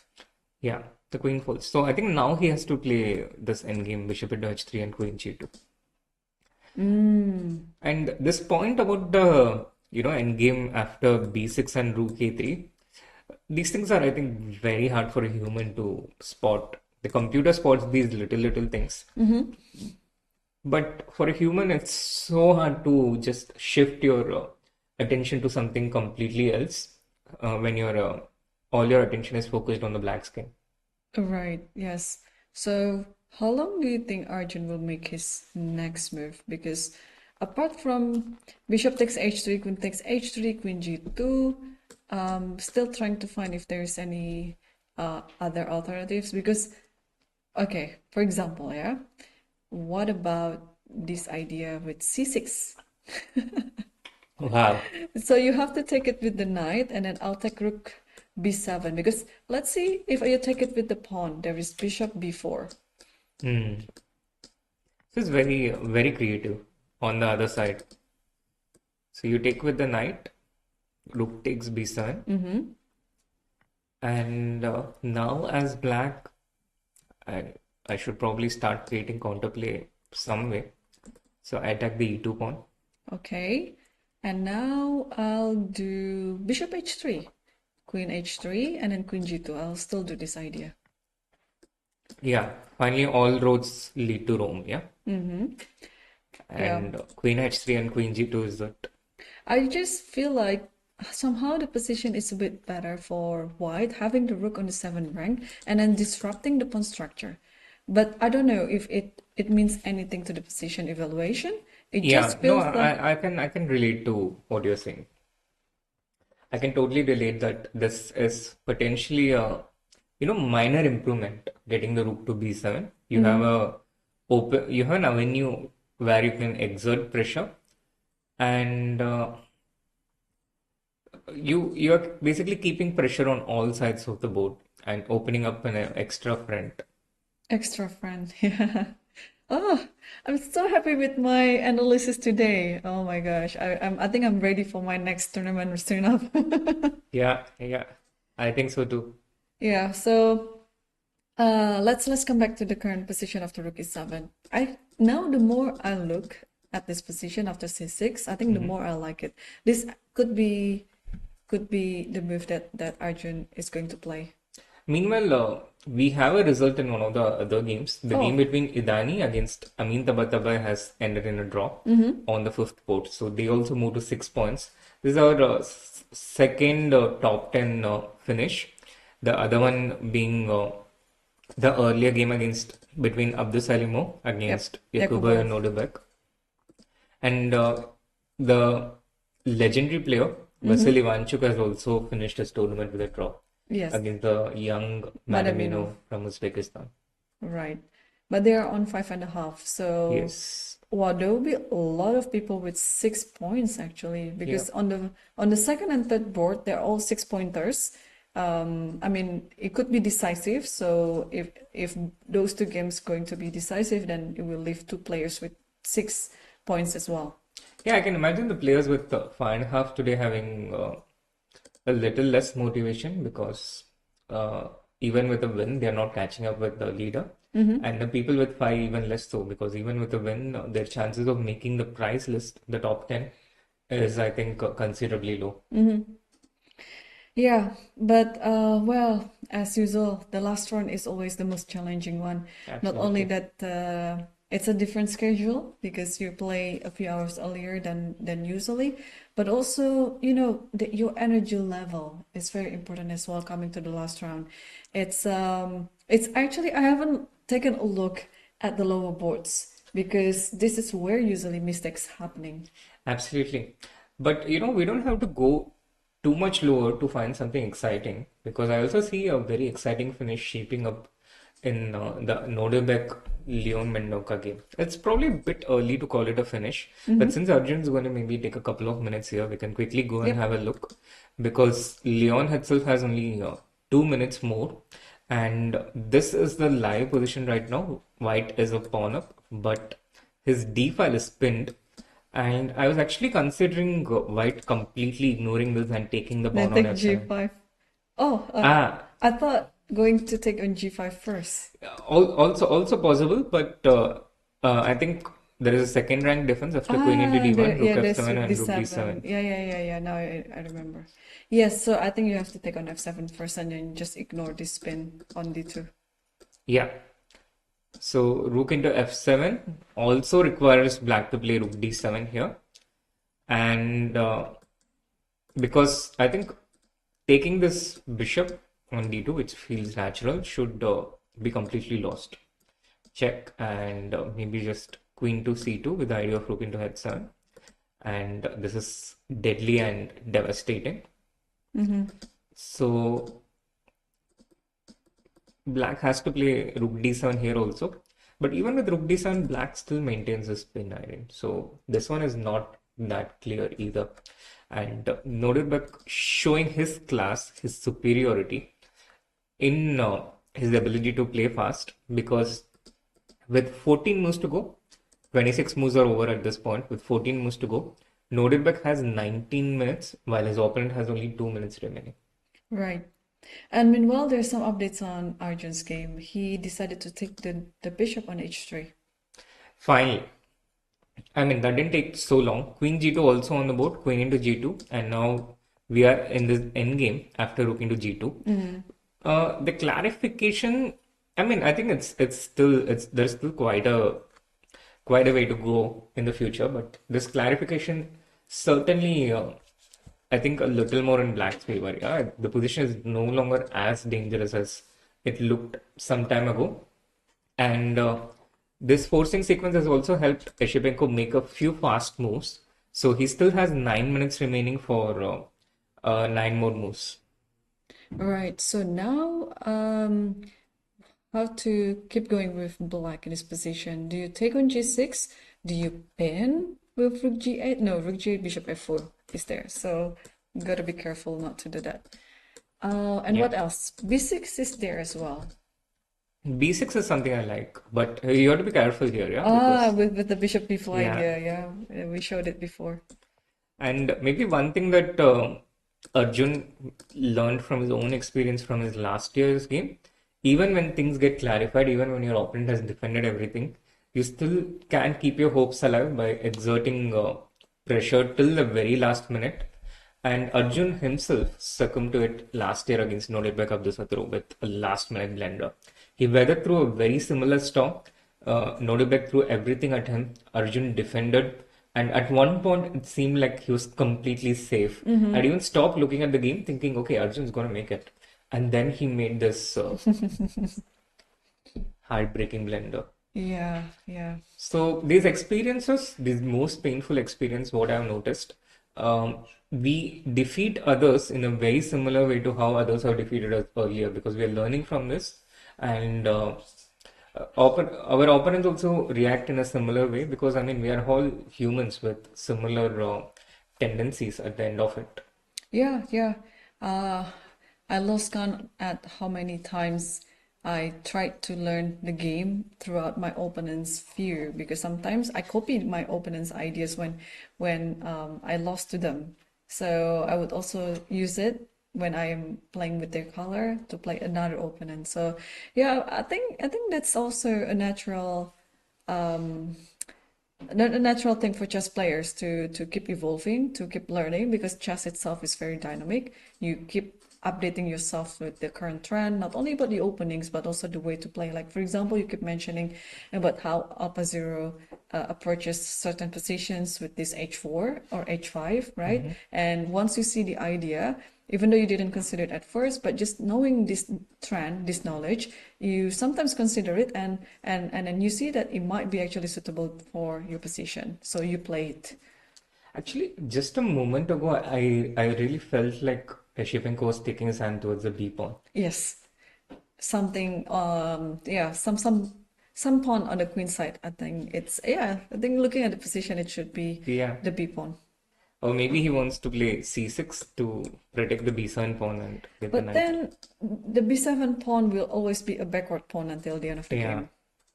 You know, in these types of situations when there is a trap on the board, I actually don't sit on the board, because if my opponent is about to make that blunder, I almost involuntarily give out some kind of a physiological reaction. So, and the opponent, you know, chess players also, having looked at each other for such a long time, they start looking at each other. What did he just play? C6, right? It's That's C6. yeah. Yes, it's C6. Oh, you see? After the C6 moves, the bar has gone up a bit for Arjun. Yeah, because I think the computer shows like the E4, long-term yeah. weaknesses later. Yeah. E4 also sets up a little trap, Irene. F into E3, rook into E3. And you're like, oh, my opponent is offering a rook trade. Let's go for it. And the F3 pawn is hanging. Then your opponent comes in with G7 check. Oh no. First intermezzo. And exactly, the game is over. Yeah, It becomes, yeah. oh no, my rook. Oh no, my work. Yes. Wow. But E4, you see, it was split instantly by Arjun. I think he already settled to the point where he says that, okay, there is no more attack in this position. I will create one. I keep breaking open the center and then provoke my opponent to follow suit, because now actually is a very important moment for Isipenko as well, because we see the position after Fe, right? I think it's still, hang on. It's still possible, but just don't take the rook on E3. He has made it. So rook into E3, I think already played by Arjun, even before I could finish that sentence. And what an exciting game it has been today, Irene. Yes. Like, amazing, exciting. It has really been this unstoppable force against an immovable object. Esipenko has really stayed solid. And now with this rook being attacked, he has to play, I think, rook G7. No, rook D7, I guess. Rook G7, rook D7. Two options. Two options. And he has 5 minutes for the last 6 moves to make it to the first time control. And look at how much Arjun has accelerated. He has really accelerated in such a way that he comes in with this such powerful pressure. I wouldn't want to be at the side of this powerful pressure, but Esipenko has managed to, which is why he's still he's been the leader in this tournament so far with 7 out of 8. It's been a pretty impressive performance so far. And this game as well, Esipenko has reacted so brilliantly. Now, why are you leaning towards rook to D7, Irene? Yeah, I mean, I forgot to calculate this position concretely, because after rook G7, you have rook G6 coming next, because it doesn't sit natural for me to put all my rooks in the same diagonal where my opponent has the dark square bishop. But again, we have to treat this position concretely, actually, yeah? Because whenever the rook on E3 moves, you can just simply take the pawn on G6. Yeah. That's a very, very logical point. And I guess, does he go towards, where is he going towards? He's about to touch his rook. 4 minutes remaining for Esipenko. And the rook on E7. It looks like the jester, you know? Okay, now he says it turn. But for that jester, it looks like he's going to move it to D7. Yeah. And I can confirm that rook G7 is actually the stronger move according to the computer. So rook D7, and he goes for it. Rook G7 is now on the board. Yeah, and Shan Chargishan we see on the background. I know. And Arjun almost immediately taking G into H7. I've seen Shan looking at this game even more than the chat has been looking at this game today. Well, if only Sean could be a part of the chat, yeah, he would be like, "Oh, what's happening? What's happening?" I And know. all right, now. There are so many. There are three ideas here. You take the rook on g2. You take the pawn, with the rook, or you take it with the king. Yeah. I think almost all these moves should be playable at this point. Black doesn't have a critical decision, but he takes the takes rook g2, first. yes. King into g2 instantly played by Arjun. He's not going to give his opponent a second to even breathe in this position. And And oh wow, if now king takes h7 and then rook e7, rook f7, rook e8. rook e8, and now Black has rook d7, I think. Yes, but it feels like now it's time for the bishop to Shine, come. yeah? Yeah, probably to f4, and then just sitting on, not immediately sitting on e5, but because knight is going to f7 anyway. But it's just you see that the power of rook and bishop together in the endgame versus a knight, and even though the material is balanced, especially for the pawns, don't forget white has a pass pawn on f file. Absolutely. So king into g2, this is the live position, and Esipenko is even now taking a while to take that pawn on h7. So much hesitation, but he finally takes it, and we might indeed see this rook e7 check, Irene. But the thing is, rook f7 is not forced because the b7 pawn is not hanging. So Black can also move his king forward. There's also a possibility. But still, the game is far from over because, as you mentioned, there is an F passer and there is also minor strategic superiority for white in terms of the pawn structure. But on the other hand, if Black can organize his pieces, then Black can exert pressure against white's weaknesses. So the game is still hanging in the balance. The game is still on. Although Black has survived the attack, the direct attack, Arjun goes for bishop to a5. Interesting. Yeah, very interesting. Rook e7 is still there. Yeah, I don't think Black can try to stop it, but I'm just amazed with how you put it, Srinath. Usually these two words, minor and superiority, they don't come hand in hand together. But you put it nicely there in to illustrate the power of the f3 pawn. So it might actually happen later in this game. So bishop f5. This is one part of Arjun's strength that I still try to imitate, because I think 90% of the players around my level would just play rook e7 as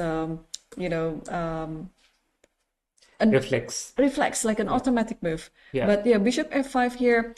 This is what I noticed in Arjun's play. You give options for your opponent while still playing the best moves. Absolutely, while still not letting the objective evaluation go down. And I think, Irene, this is maybe the most critical phase of the game. Esipenko has just 2 minutes remaining for 4 moves, and any mistake here will have a lot of long-term implications for him. A critical phase, he doesn't have time to think. Rook e7 is incoming. If he moves his knight away from d8, then rook e7 is coming in. And actually this position, it feels very nervous to me as Black. How do you even defend against this threat of bishop to a5 coming in? Are you losing a pawn pretty much by force? This looks like it. So can we improve the king? He goes then? king g6. Oh, king yes. g6. Okay. King d6 here, stepping away from the possible check, but Arjun still goes for it. Rook e7 is now on the board. The threat is clear. You just want to take the knight, followed by taking the b7 pawn. But I guess in this type of rook endgame, I think it's just hopeless. If you win this pawn and then you go to this rook endgame with one pawn up. Yeah, it looks terrifying for Black. And as he cannot defend the b7 pawn anymore, I think the only survival possibility he has is maybe try and go after the white's f3 pawn with knight f7, rook into b7, and now knight to g5. But even this, in the end, it loses a pawn by force. And computer shows a stoic 0.00 Irene, but losing a pawn at this point, it's a terrifying prospect. He does go for knight f7, I think, because it's simply the only move. And now Arjun takes a moment to consider his options. He can take the pawn immediately, but he can also take it later because he can also start with f4, preventing knight to g5. He has a lot of these different options. He can also decide at this point whether he takes and then he takes the A7 pawn, or he goes after the C6 pawn with rook C7 after taking on B7 and black plays knight to G5. So he has all these different options and he is creating these chances. Yeah, totally. And I just noticed that they need to make two more moves to get to the time control, to the 40 moves. So it's actually good news for Esipenko, who is in trouble right now, because with the extra time, he would be able to think better and then calculate longer. But now after knight f7, Arjun is thinking, he has a lot of time on the clock for this position, 18 minutes, and then he only has to make another two to get another 13 minutes extra. And you are right, Srinath, Shan Shagishan on the background has been looking at this game maybe more than the average chats in our YouTube, yeah? Yeah, because the chat has had to look at two critical games, but for Shant, I think his life has only one critical game right now. The result of this will also influence his place in the standings, but I think it's more curiosity because someone's going to end up with 7.5 and someone's going to end with 7 regardless.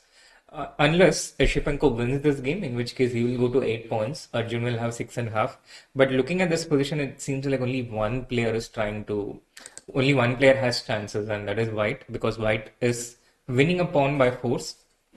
But Black still has equality in this position because apparently there are some hidden counter chances, which doesn't look so clear to me at first sight, Irene. At first sight, it looked better for White here. If I didn't have the evaluation bar here, I would think White has some significant advantage. Yeah, looks like that to me too. So can we see again the position after rook takes b7 and show the counter ideas? Yeah. So rook takes b7, knight to g5. Let's make a move. Rook into a7. I think you capture with the knight, and then I defend with bishop c3. So also in that position, if I try to be a bit more primitive in defending my pawns, instead of taking a7, can I move back rook b3? Yeah, also possible. Can move back rook b3, but now I start attacking the d4 pawn. Yes, and then bishop c3. Rook f4. Rook f4. And rook b4. Knight g5 or bishop d2, yeah? Knight g5, yeah, one of them is bishop d2. Also, I can think of rook a4. But okay, bishop d2 is better, I guess. Yeah, so you can defend like this. I was thinking if I can win the c5 pawn with a5 and knight into c5. Yeah, but... And then you take my a5 pawn, yeah? And I go back to win the d4 pawn. Yeah. This, okay, then it's going towards a draw, yeah? King g3. I think I can protect this with king f5. Okay, I still have rook a8. Now you see, after Yeah. making all these. Rook a8, rook a8. I just want to push my pawn, so you can simply take my. Yeah. Oh, Karthikeyan has won, by the way. Yeah, Karthikeyan. I was about to mention that. So Karthikeyan is the second player. Actually, the first player. I don't know. Arjun is still 6.5. That's what I meant. Yeah. So Karthikeyan is now on 6.5. But for Arjun, he still can gain more than 6.5. Yeah. But yeah, as for now, apart from Arjun, Karthikeyan is the first player with 6.5 points. Yeah. And first player to win from this pack of players with 5.5 out of 8. That's right. But yeah, I think this is a pretty instructive variation. One of the directions in which White can go.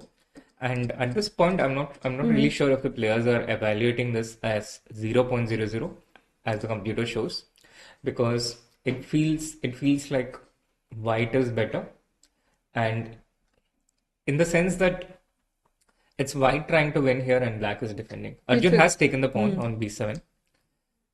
So I think knight g5 will also come on board. Yes, knight g5 is also on the board.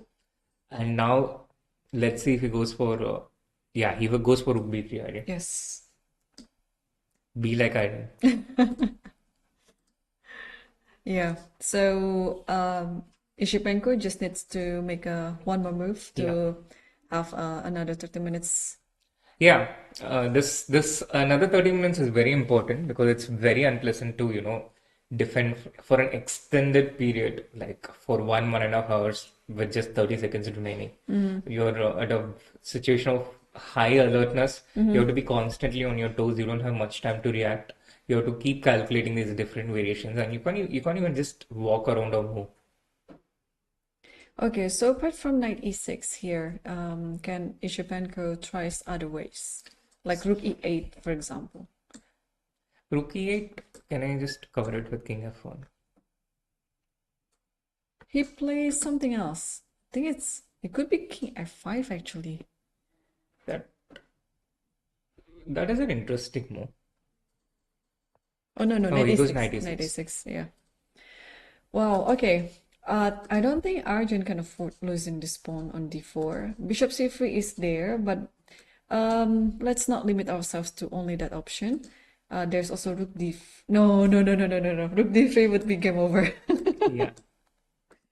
Not a fullback, yeah.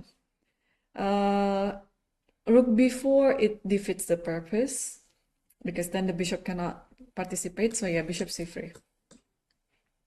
He's played it, yeah. Yeah, he's played it.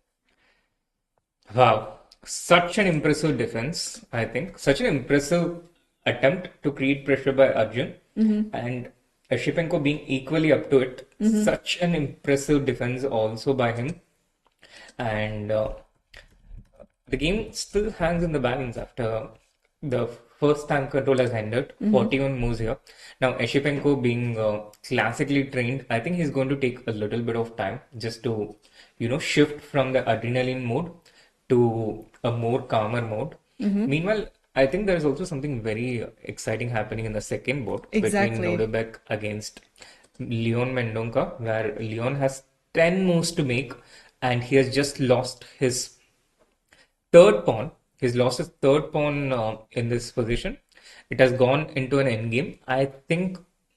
Let's stay on this game. Yeah, you Yeah. read my mind, Srinath, because I was also following this game secretly along with the other important game. You know what I mean? But yeah, there was some sort of a matting attack that Abdusattorov did with the seventh rank.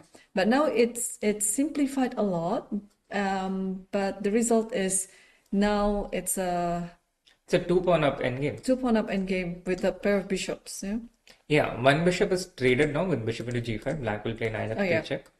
But I think the position is significantly winning for Abdusattorov here. Yes. So if Abdusattorov wins this one, it's third position for sure, sharing with others. Not necessarily. Oh, yeah. yeah. I mean, But top four. guaranteed.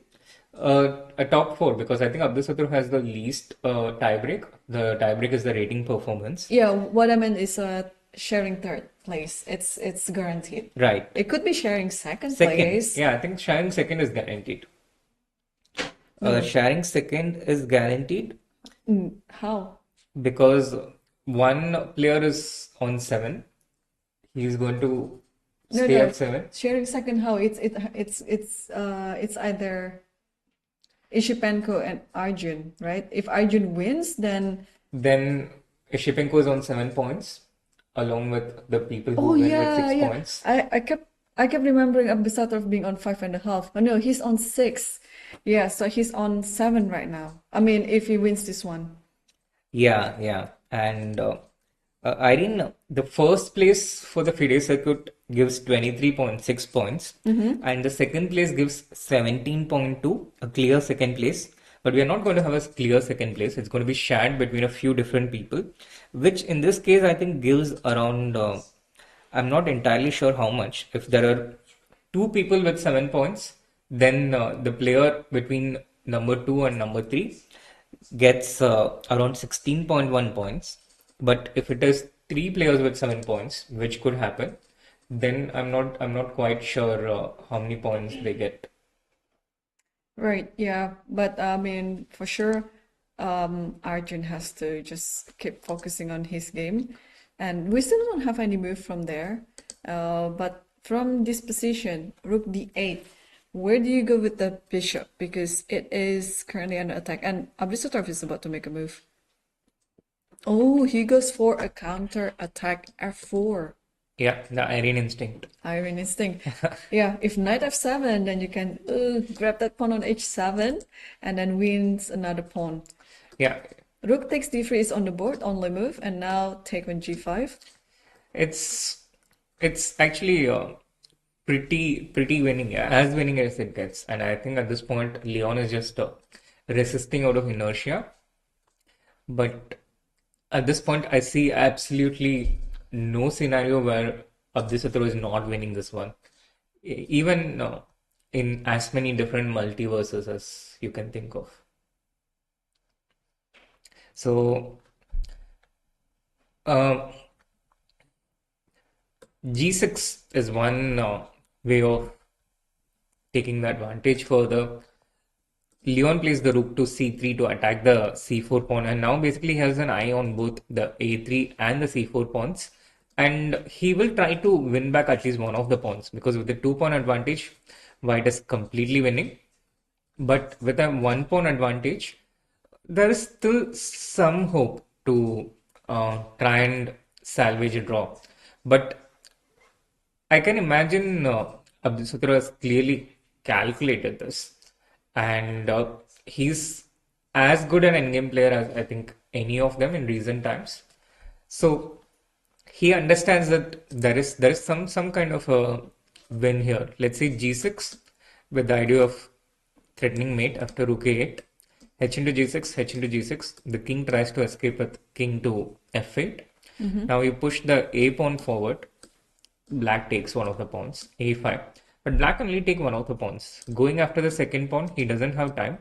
Because if white reaches this point where the rook goes to b7 and the other pawn goes to a7, then this pawn queens even if black is able to catch it up with rook a6.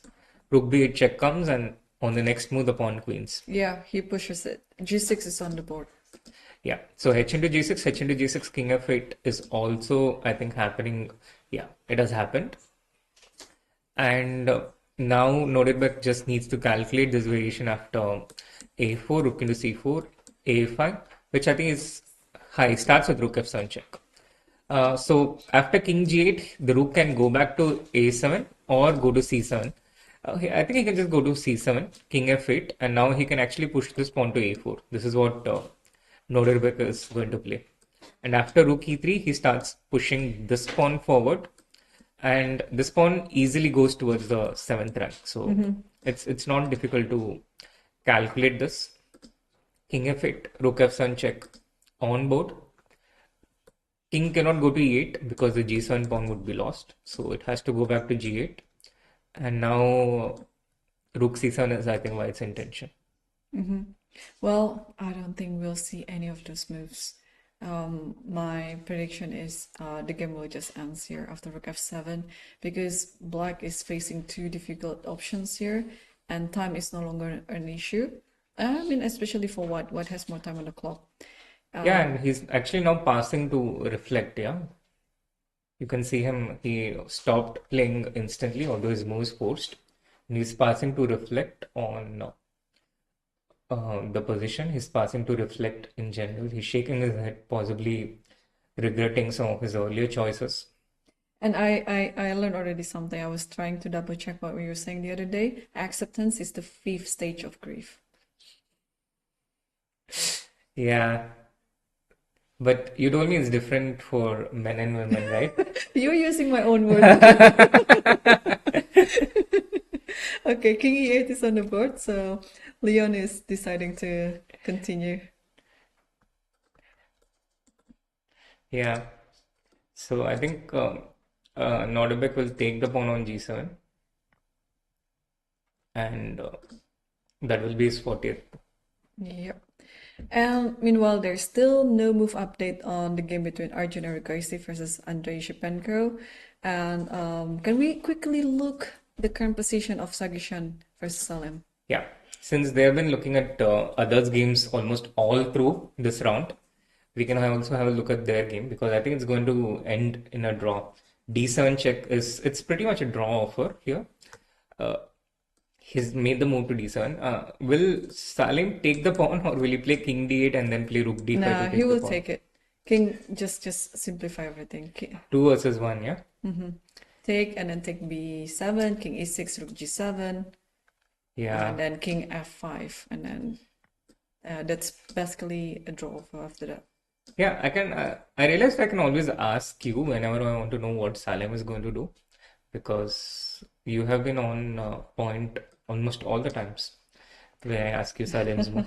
King E6, it's coming with a draw for, see? Yeah. All right, so that is board 3, ended with a draw. So it means both players are on 6.5.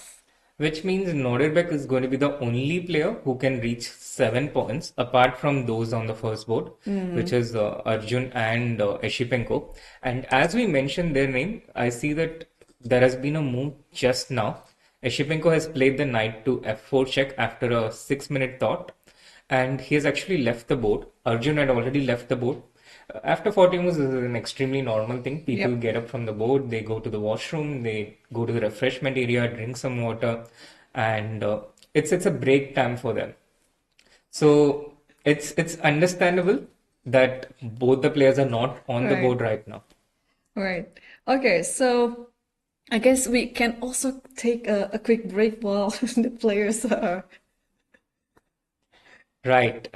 So as we wait for Arjun to return back and await the development of the next few moves, we'll be back after a short break.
And we are back to the final round of the 2024 Qatar Masters Open. The first bout between Arjun Erigaisi and Andrei Esipenko is still ongoing. Only two of them could determine who is going to be the winner of this edition.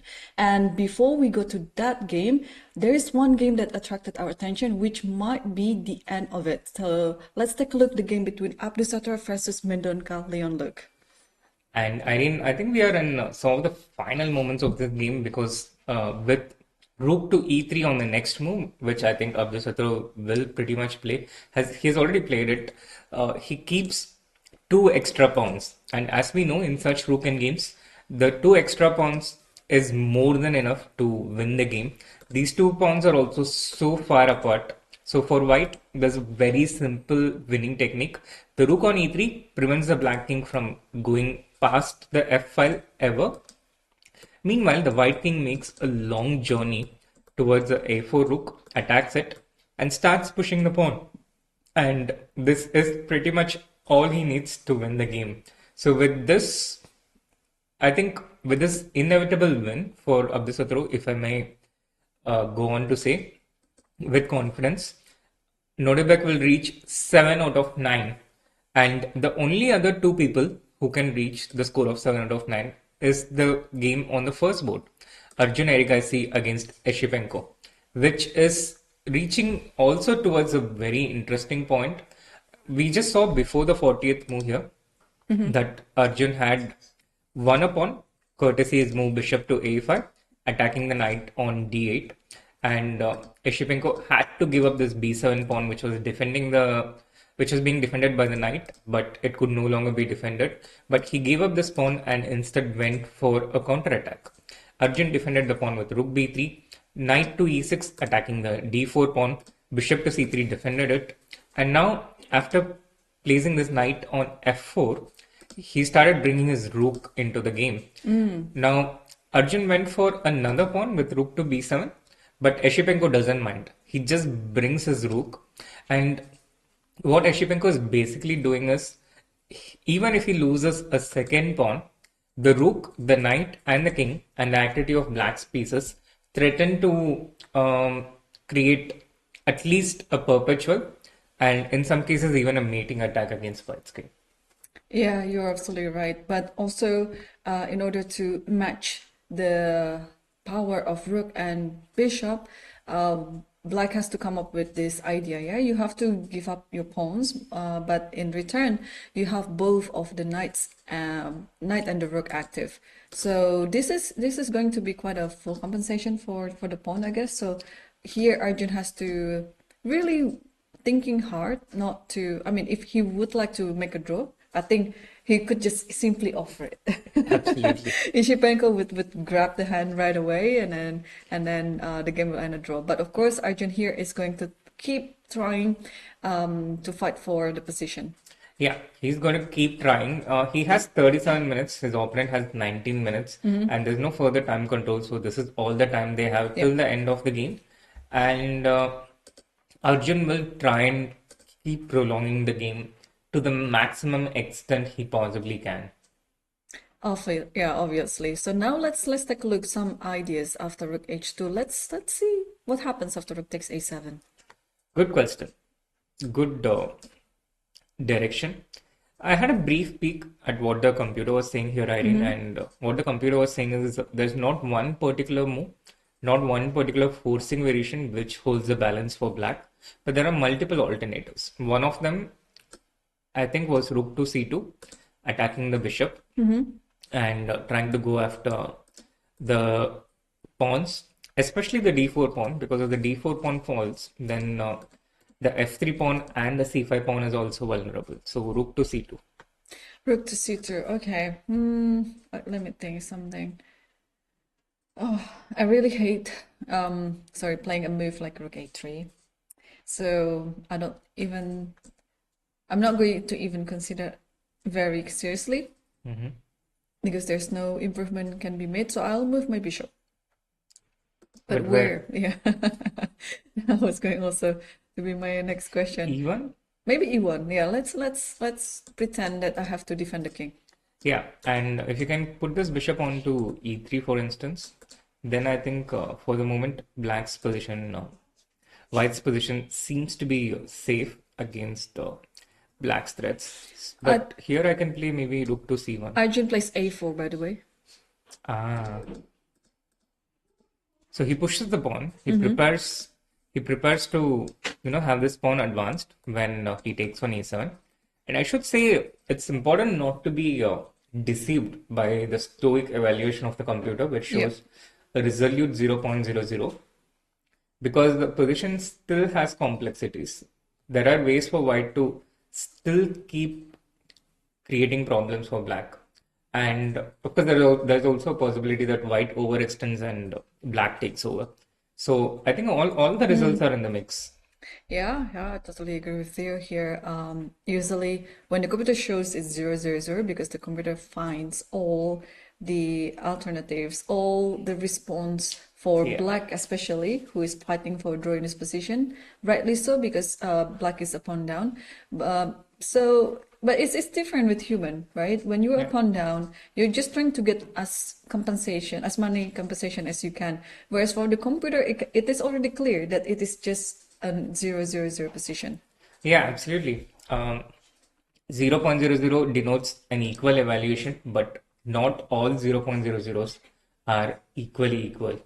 And there's a lot to read between the lines, I think, between the different evaluations. Now, a4, what could be Esipenko's possible responses here? I can think of knight to e2.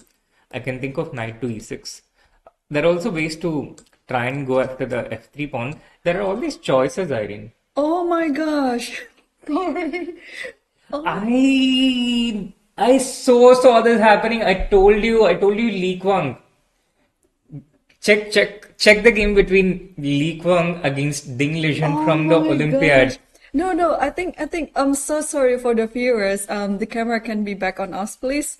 I was just briefly checking what's happening on the FIDE World Championship match, and then the current position is happening, and it is a deadly lost pawn endgame for Ding Liren, where before we thought that it's just gonna be a draw anyway, because you see, like, even though black is a pawn up, right?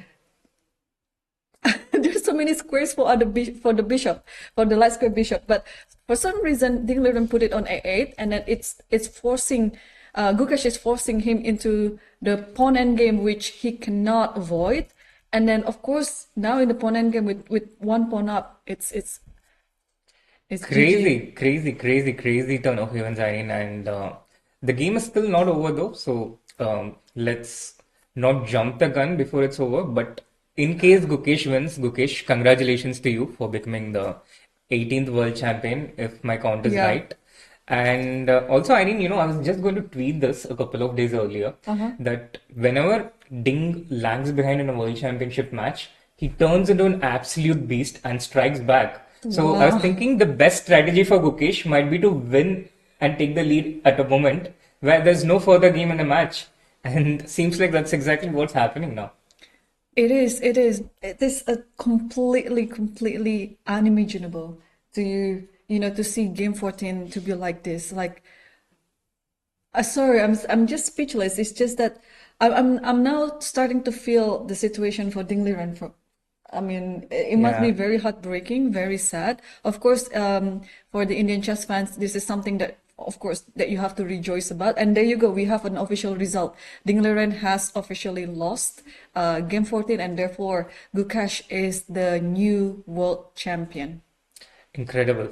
That's an incredible turn of events, and I think my phone is also going to keep ringing for the next few moments. So in case anyone is watching this and trying to reach me, please stay patient. I'm not going to pick up or answer any of your calls or texts for the next at least 1 hour or so, because I don't see Arjun letting go of his opponent anytime soon. I see that Esipenko has played the rook to a2 in his last move. So it's Arjun's turn now after rook to a2. I guess will Arjun take the pawn on a7? But contrary to my prediction, if he takes on a7, then Black has a straightforward way with knight e2 and knight takes d4 to And yes, take the pawn back. now it's time for Arjun to match his compatriots' achievement because, well, can you imagine in the scenario if Arjun wins this one, Arjun gets next on the FIDE circuit points, and Arjun becomes the next challenger, and then it's gonna be like an all-Indian match of the World Championship title. Absolutely, Irene. That is the dream, but I think the dream is still a bit far away. At least looking at this position, Arjun's chances of winning this game, frankly speaking, I think it's around 10%. Now, Gukesh winning was also almost equally unlikely, but I think not all miracles happen on the same day. So I would not get too excited with regard to the potential prospect. Meanwhile, oh my God, such an emotional reaction from Gukesh he has I think had one of the biggest days in his 18-year-old life so far. Just 18 years old Yeah. and already the world champion, one of the youngest world champions in the history ever, and younger than past legends like Gary Kasparov, younger than past legends like Bobby Fischer, and most recently Magnus Carlsen. What an incredible achievement by Gukesh here. No, I'm so happy for him. Oh my gosh, I'm in tears. No, Gukesh knows how to celebrate in style. Yeah. I think maybe you watched the reel after the Olympiad win, and he knows how to celebrate in style. He Yeah. looks all calm, he looks all serious, but he separates things from on the board to off the board. And once the tournament is over, he celebrates like crazy. It's like how a football player scores after scoring a goal, but for a longer duration. Yeah. Well, congratulations for Gukesh, his family, and the whole Indian chess fans because this is the moment that I'm sure everyone in India right now is waiting for. Yeah. Absolutely. I see you also getting a bit emotional, and No, I'm in tears actually. So I mean, just looking at his reaction and then the whole Srinath. I'm I speechless can at the I can moment. totally understand, but I'm still not totally reacting because I think still there's some work to do here, and that's with regard to Arjun's game. Now, if I was, for instance, the captain of the Yeah. team, and let's say Gukesh has won, but it's still only one of the boats, and there's still another boat. Of course, I'm not the captain of the team, so I'm a commentator, and I'm looking at this game still neutrally. But again, couple of more moves after a5. Knight e2 has been played by Esipenko at this point, attacking Arjun's bishop on c3. Arjun played the bishop to b2, and now Esipenko has played the knight back to f4, daring Arjun to take this pawn on a7. In that case, he will lose the bishop on b2, and Arjun can play this pawn to a6, but Esipenko will just take this pawn. So at this point, Esipenko is threatening to repeat the moves and force a draw here. Yeah. Well, it's oh we actually have a move here. I think Arjun played bishop c3. In that case, that's repetition once. Wow. If he played bishop to c3, that would be, yeah. He goes back knight e2. So Irene, they are going towards a repetition, and there's actually not a lot of ways for Arjun to continue. So he goes bishop Yeah, b2. he goes I think we bishop. should have the full screen camera at this point because we might see the moment where we see the Qatar Masters 2024 champion, and there there it you is. go.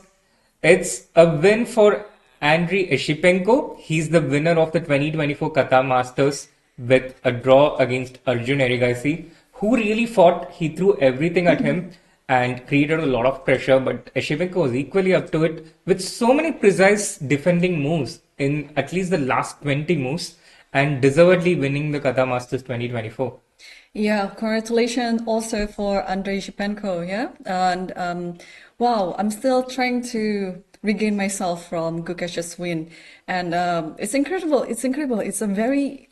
For me, it's a very emotional day as a chess player because we have the youngest world champion just happened today. Note the date is 12/12/2024. So it feels like everything is fate.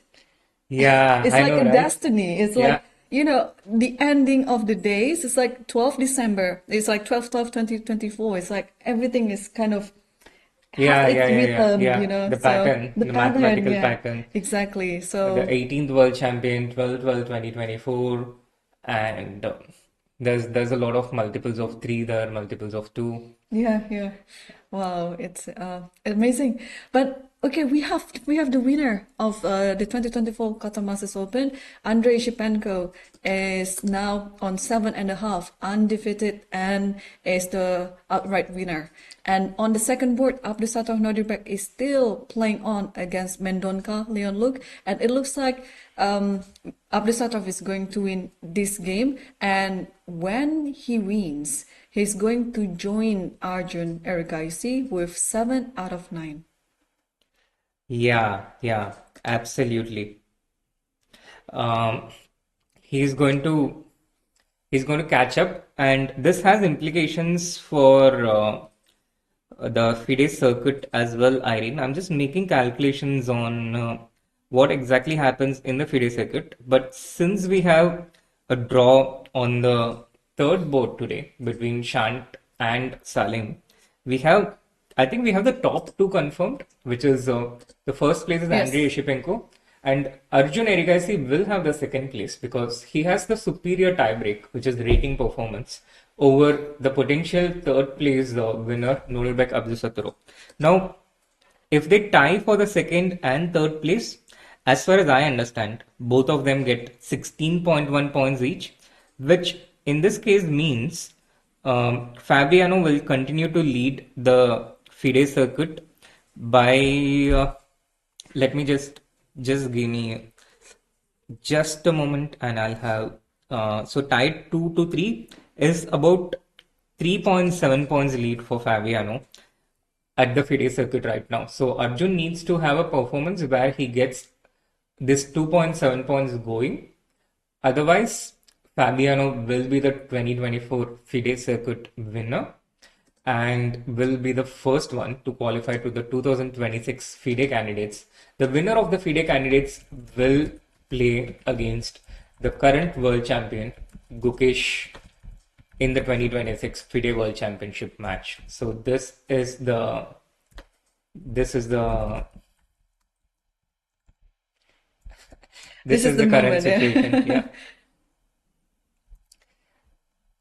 Right. So apparently Leon is still thinking, and let's quickly take a look what's happening on the fourth board just to see what's happening there, the current position. So the fourth board is so we have a couple more boards which are going in the top 10 at the moment. The fourth board also seems approximately even at the moment because both the sides have 4 pawns each. White has 4 pawns, black has 4 pawns, and there is, I think, no clear way for either of the side to increase their advantage in material.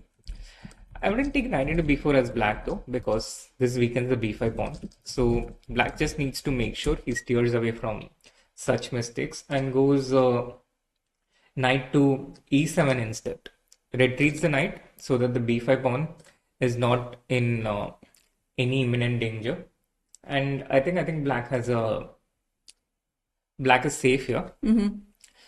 The other game in the top 10 between Nihal Sarin and Daneshwar Bhatia. We covered this game a bit earlier where Nihal found a very nice way to get an advantage. And so far he's keeping the advantage. He's an exchange up. And if Nihal wins this, I think he will probably go somewhere towards the top 5. Because not a lot of people won today with 5.5 out of 8. There's only Karthik and Murli who had a pretty successful performance. So I can imagine him being the first in tiebreak. Also playing Arjun Erigaisi gives a big boost to your rating average and eventually your rating performance. And Nihal is the only other person. So I think he can potentially be somewhere in the top 5 or maybe top 7 to be safe. Oh, right, yes, because most of other players, I think they already kind of finished. I'm just trying to find if we have. Oh, we still have actually 25 games ongoing, but yeah, Overall. yeah. But we're going to pretty much focus on this one, Abdusattor versus Mendonca, because this. So if Abdusattor wins, then it means that he's going to be sharing the second place, but on tiebreak he's going to be the third. Yeah. Yeah, but I think I'm not sure if that's I'm not sure what is the implication for that on the FIDE circuit, but I think it's not such a big difference. Yeah. Yeah, actually you're right. Yeah, we still don't know how it's going to be in the overall calculation for the FIDE circuit points. Yeah, I think if at all there's a difference, there will be maybe a 1 point difference. But yeah, on the other hand, we still have everything to play for in the World Rapid in New York with this development, Irene, for the 2026 World Championship cycle, which is again it's a long distance away. So it's not like the 2025 FIDE circuit, which will be the last place for the 2026 candidates. It's just the 2024 candidates FIDE circuit, and it's only going to be the first place out of 8 other people who are going to get into the candidates.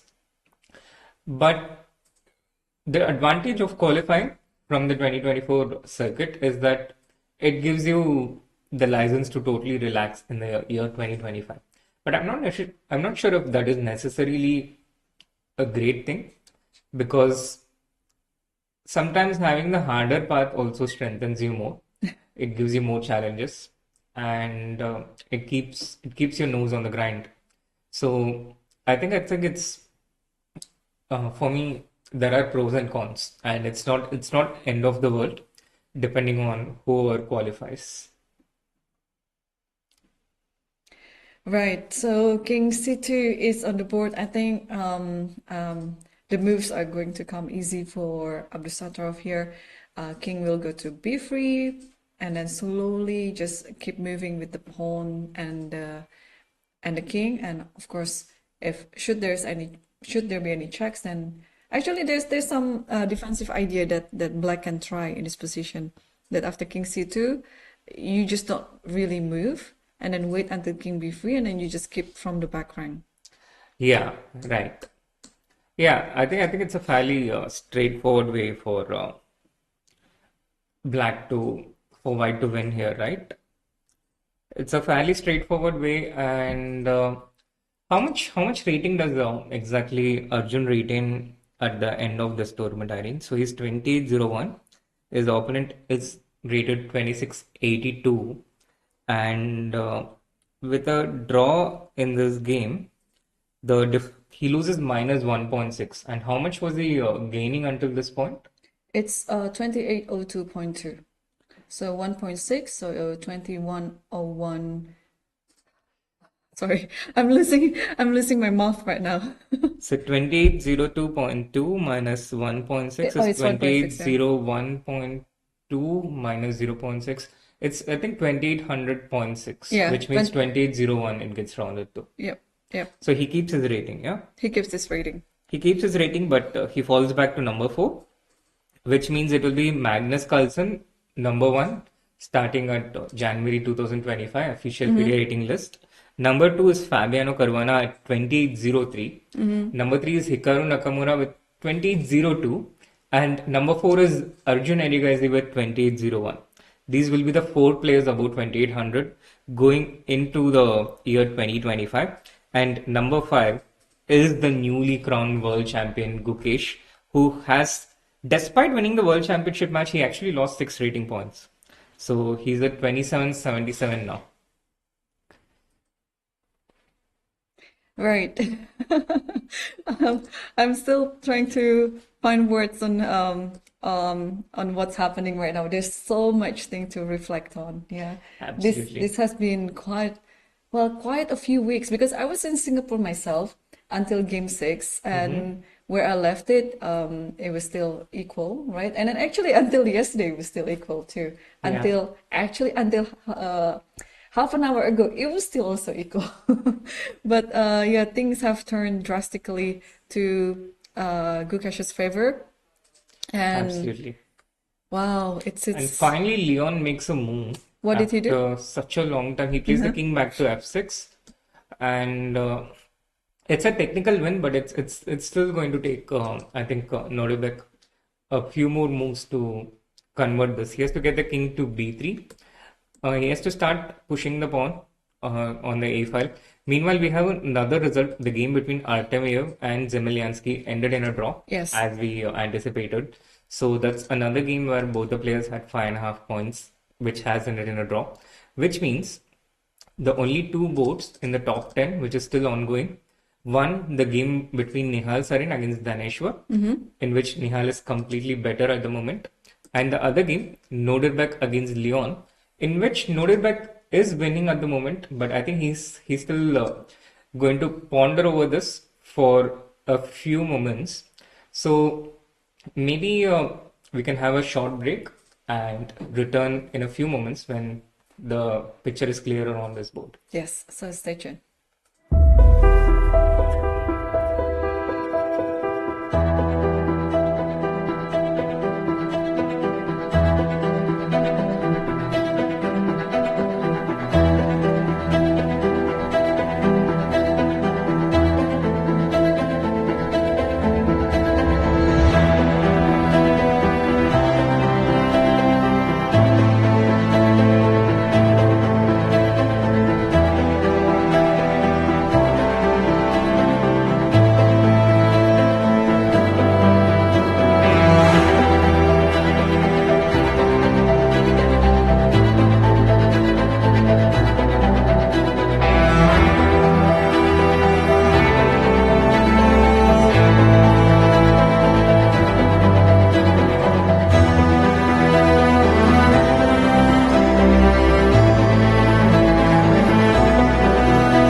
Hello, welcome back everyone to the final round of the 2024 Qatar Masters Open. After the break, Srinath and I are still trying to process what is going on today. Today is the monumental day for every chess player in the world. We have the youngest world champion, Gukash, defeating Narayanan in game 14. Absolutely, Irene. A crazy historic moment, and I think we are lucky to be, Yeah. witnessing it from so up close, being a part of some of these moments. And I can't even start to think what this means for the future because I'm still soaking in the present moment. And talking about Kukish, we still have the games of one of his biggest competitors, Nodirbek Abdusatro, the game against Leon Mendonca, which is about to end at any moment. So let's pan into that already with a clear advantage there, Nodirbek. Now he keeps giving these checks to the White King, and White has these two clear extra pawns. So the rook is taking care of one pawn, the king is helping the other pawn march forward, and the position is so completely winning for Nodirbek, but there are still some formalities. And they already have a budding rivalry, Gukesh and Nodirbek, a historic win for Abdusatro in the 2022 Olympiad, helping Uzbekistan win gold in the Chennai Chess Olympiad, and Gukesh being super motivated because of that in the 2024 Olympiad. And the 2026 Olympiad is set to be in Tashkent, Irene. And Gukesh, Gukesh did tell me that he was already looking at that, and he feels the revenge will be complete if India wins in the 2026 Olympiad. Well, yeah, he's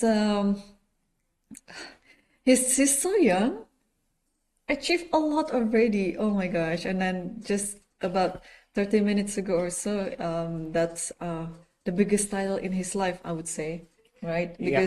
Because that's the dream of all chess players, to be a world champion, and he's done it in such a young age, just 18 years old. Absolutely. And whilst we are all talking a lot about Gukesh, I must say that although it's a very tough moment for Ding, he was the reigning world champion until 30 minutes ago. Although it's a very tough moment for him, I think huge kudos to him for putting up such an incredible fight despite not being at his best shape. Now we all Yeah. know what peak Ding is capable of, and I felt that a lot of these difficult moments for Ding psychologically started arising after he won the World Championship match, Irene. And no one wants to lose the World Championship match. No one wants to lose what you have. No one wants to lose the title. But with this off his back, I'm also looking forward to see the peak Ding again. Maybe I just have a hypothesis that this might actually help him lose some of the weight Yeah. off his back and help him get back to his best. And I think the world is certainly a better place when Ding is playing at his best. Exactly. Yeah, I'm also thinking the same. And there you go. We have a resignation from Leon Luke Mendonca, and therefore, with this win, Abdusatov Nodirbek is sharing the second place with Arjun Erigaisi. So, wow, Srinath, it's the time of the tournament right now. This is pretty much the conclusion of the results. So we have Andrei Shipenko, outright winner of the 2024 Qatar Masters Open, and we have two players just trailing behind with 7 out of 9. 7 out of 9. It's Arjun Yes. Erigaisi and Abdusatov Nodirbek. Yeah, 7 out of 9 was enough to play for the championship last year. Last year, both Nodirbek Abdusatro and Nodirbek Yakubayev had 7 out of 9, and they played each other in the playoff for the championship, which Nodirbek Yakubayev won. But this year, 7 out of 9 even 7 out of 9 not being enough to win the championship, Yeah. which goes on to show how fantastic Esipenko's performance was Yeah. and what a deserved winner he has been of the 2024 Qatar Masters. Well, congratulations for all the winners. And since we don't have a tie break, the next schedule is just going to be the prize giving or the closing ceremony at 7 p.m. local time later. Srinath, before we end the stream, I would just like to first congratulate you for your, well, Gukesh has won the World Championship title, and now it must be also a very exciting day for you as a Indian Grandmaster. Absolutely, Irene. It's a super exciting day. And like I said, I can't even begin to think what Yes. this means for Indian chess and India in particular, because who doesn't like victories? Yeah. And a victory like this, it's not just for the chess community, but I think it has a much more far-reaching effects. Yeah. And we saw that happen with Vishy Anand becoming a world champion. It impacted not just the next generation, but generations after generations. Exactly. And created so many chess players. And now we have this point where there are so many budding talents from India. And with Gukesh coming back and winning the World Championship match, getting it back to India exactly 11 years after Magnus Carlsen defeated Vishy, I can imagine a similar ripple effect happening. Well, we'll see. Yes, and I actually expect the same thing too. But of course, kudos for Ding Liren. This is not Absolutely. an easy match for everyone, including Ding Liren. But he put up such a nice fight, and then I think you're right when you're saying that it takes off some pressure out of his shoulder, and then we're just going to wait for his comeback and being the best of the best again. So, Absolutely. The well, return of the Ding. the return of the Ding. So I would also like to thank everyone behind this production, especially to the viewers, to the chat who always with us all these 9-10 days.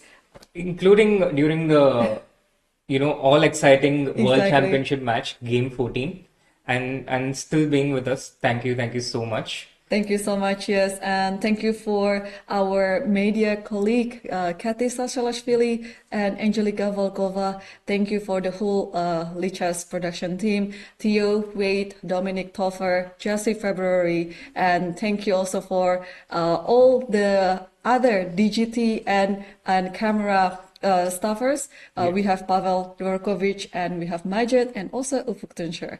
And last but not least, thank you so much again, Srinath, for being a wonderful co-commentator. Thank you so much, Irene. It's been an absolute pleasure. It was, commentating with you was just like spectating with a friend and enjoying all the brilliant chess action in the last 10 days. It was thoroughly enjoyable. Well, thank you. The honor is mine. And that's it, everyone. Thank you once again for being with us. And we will see you in the next Qatar Masters Open 2025. Bye for now.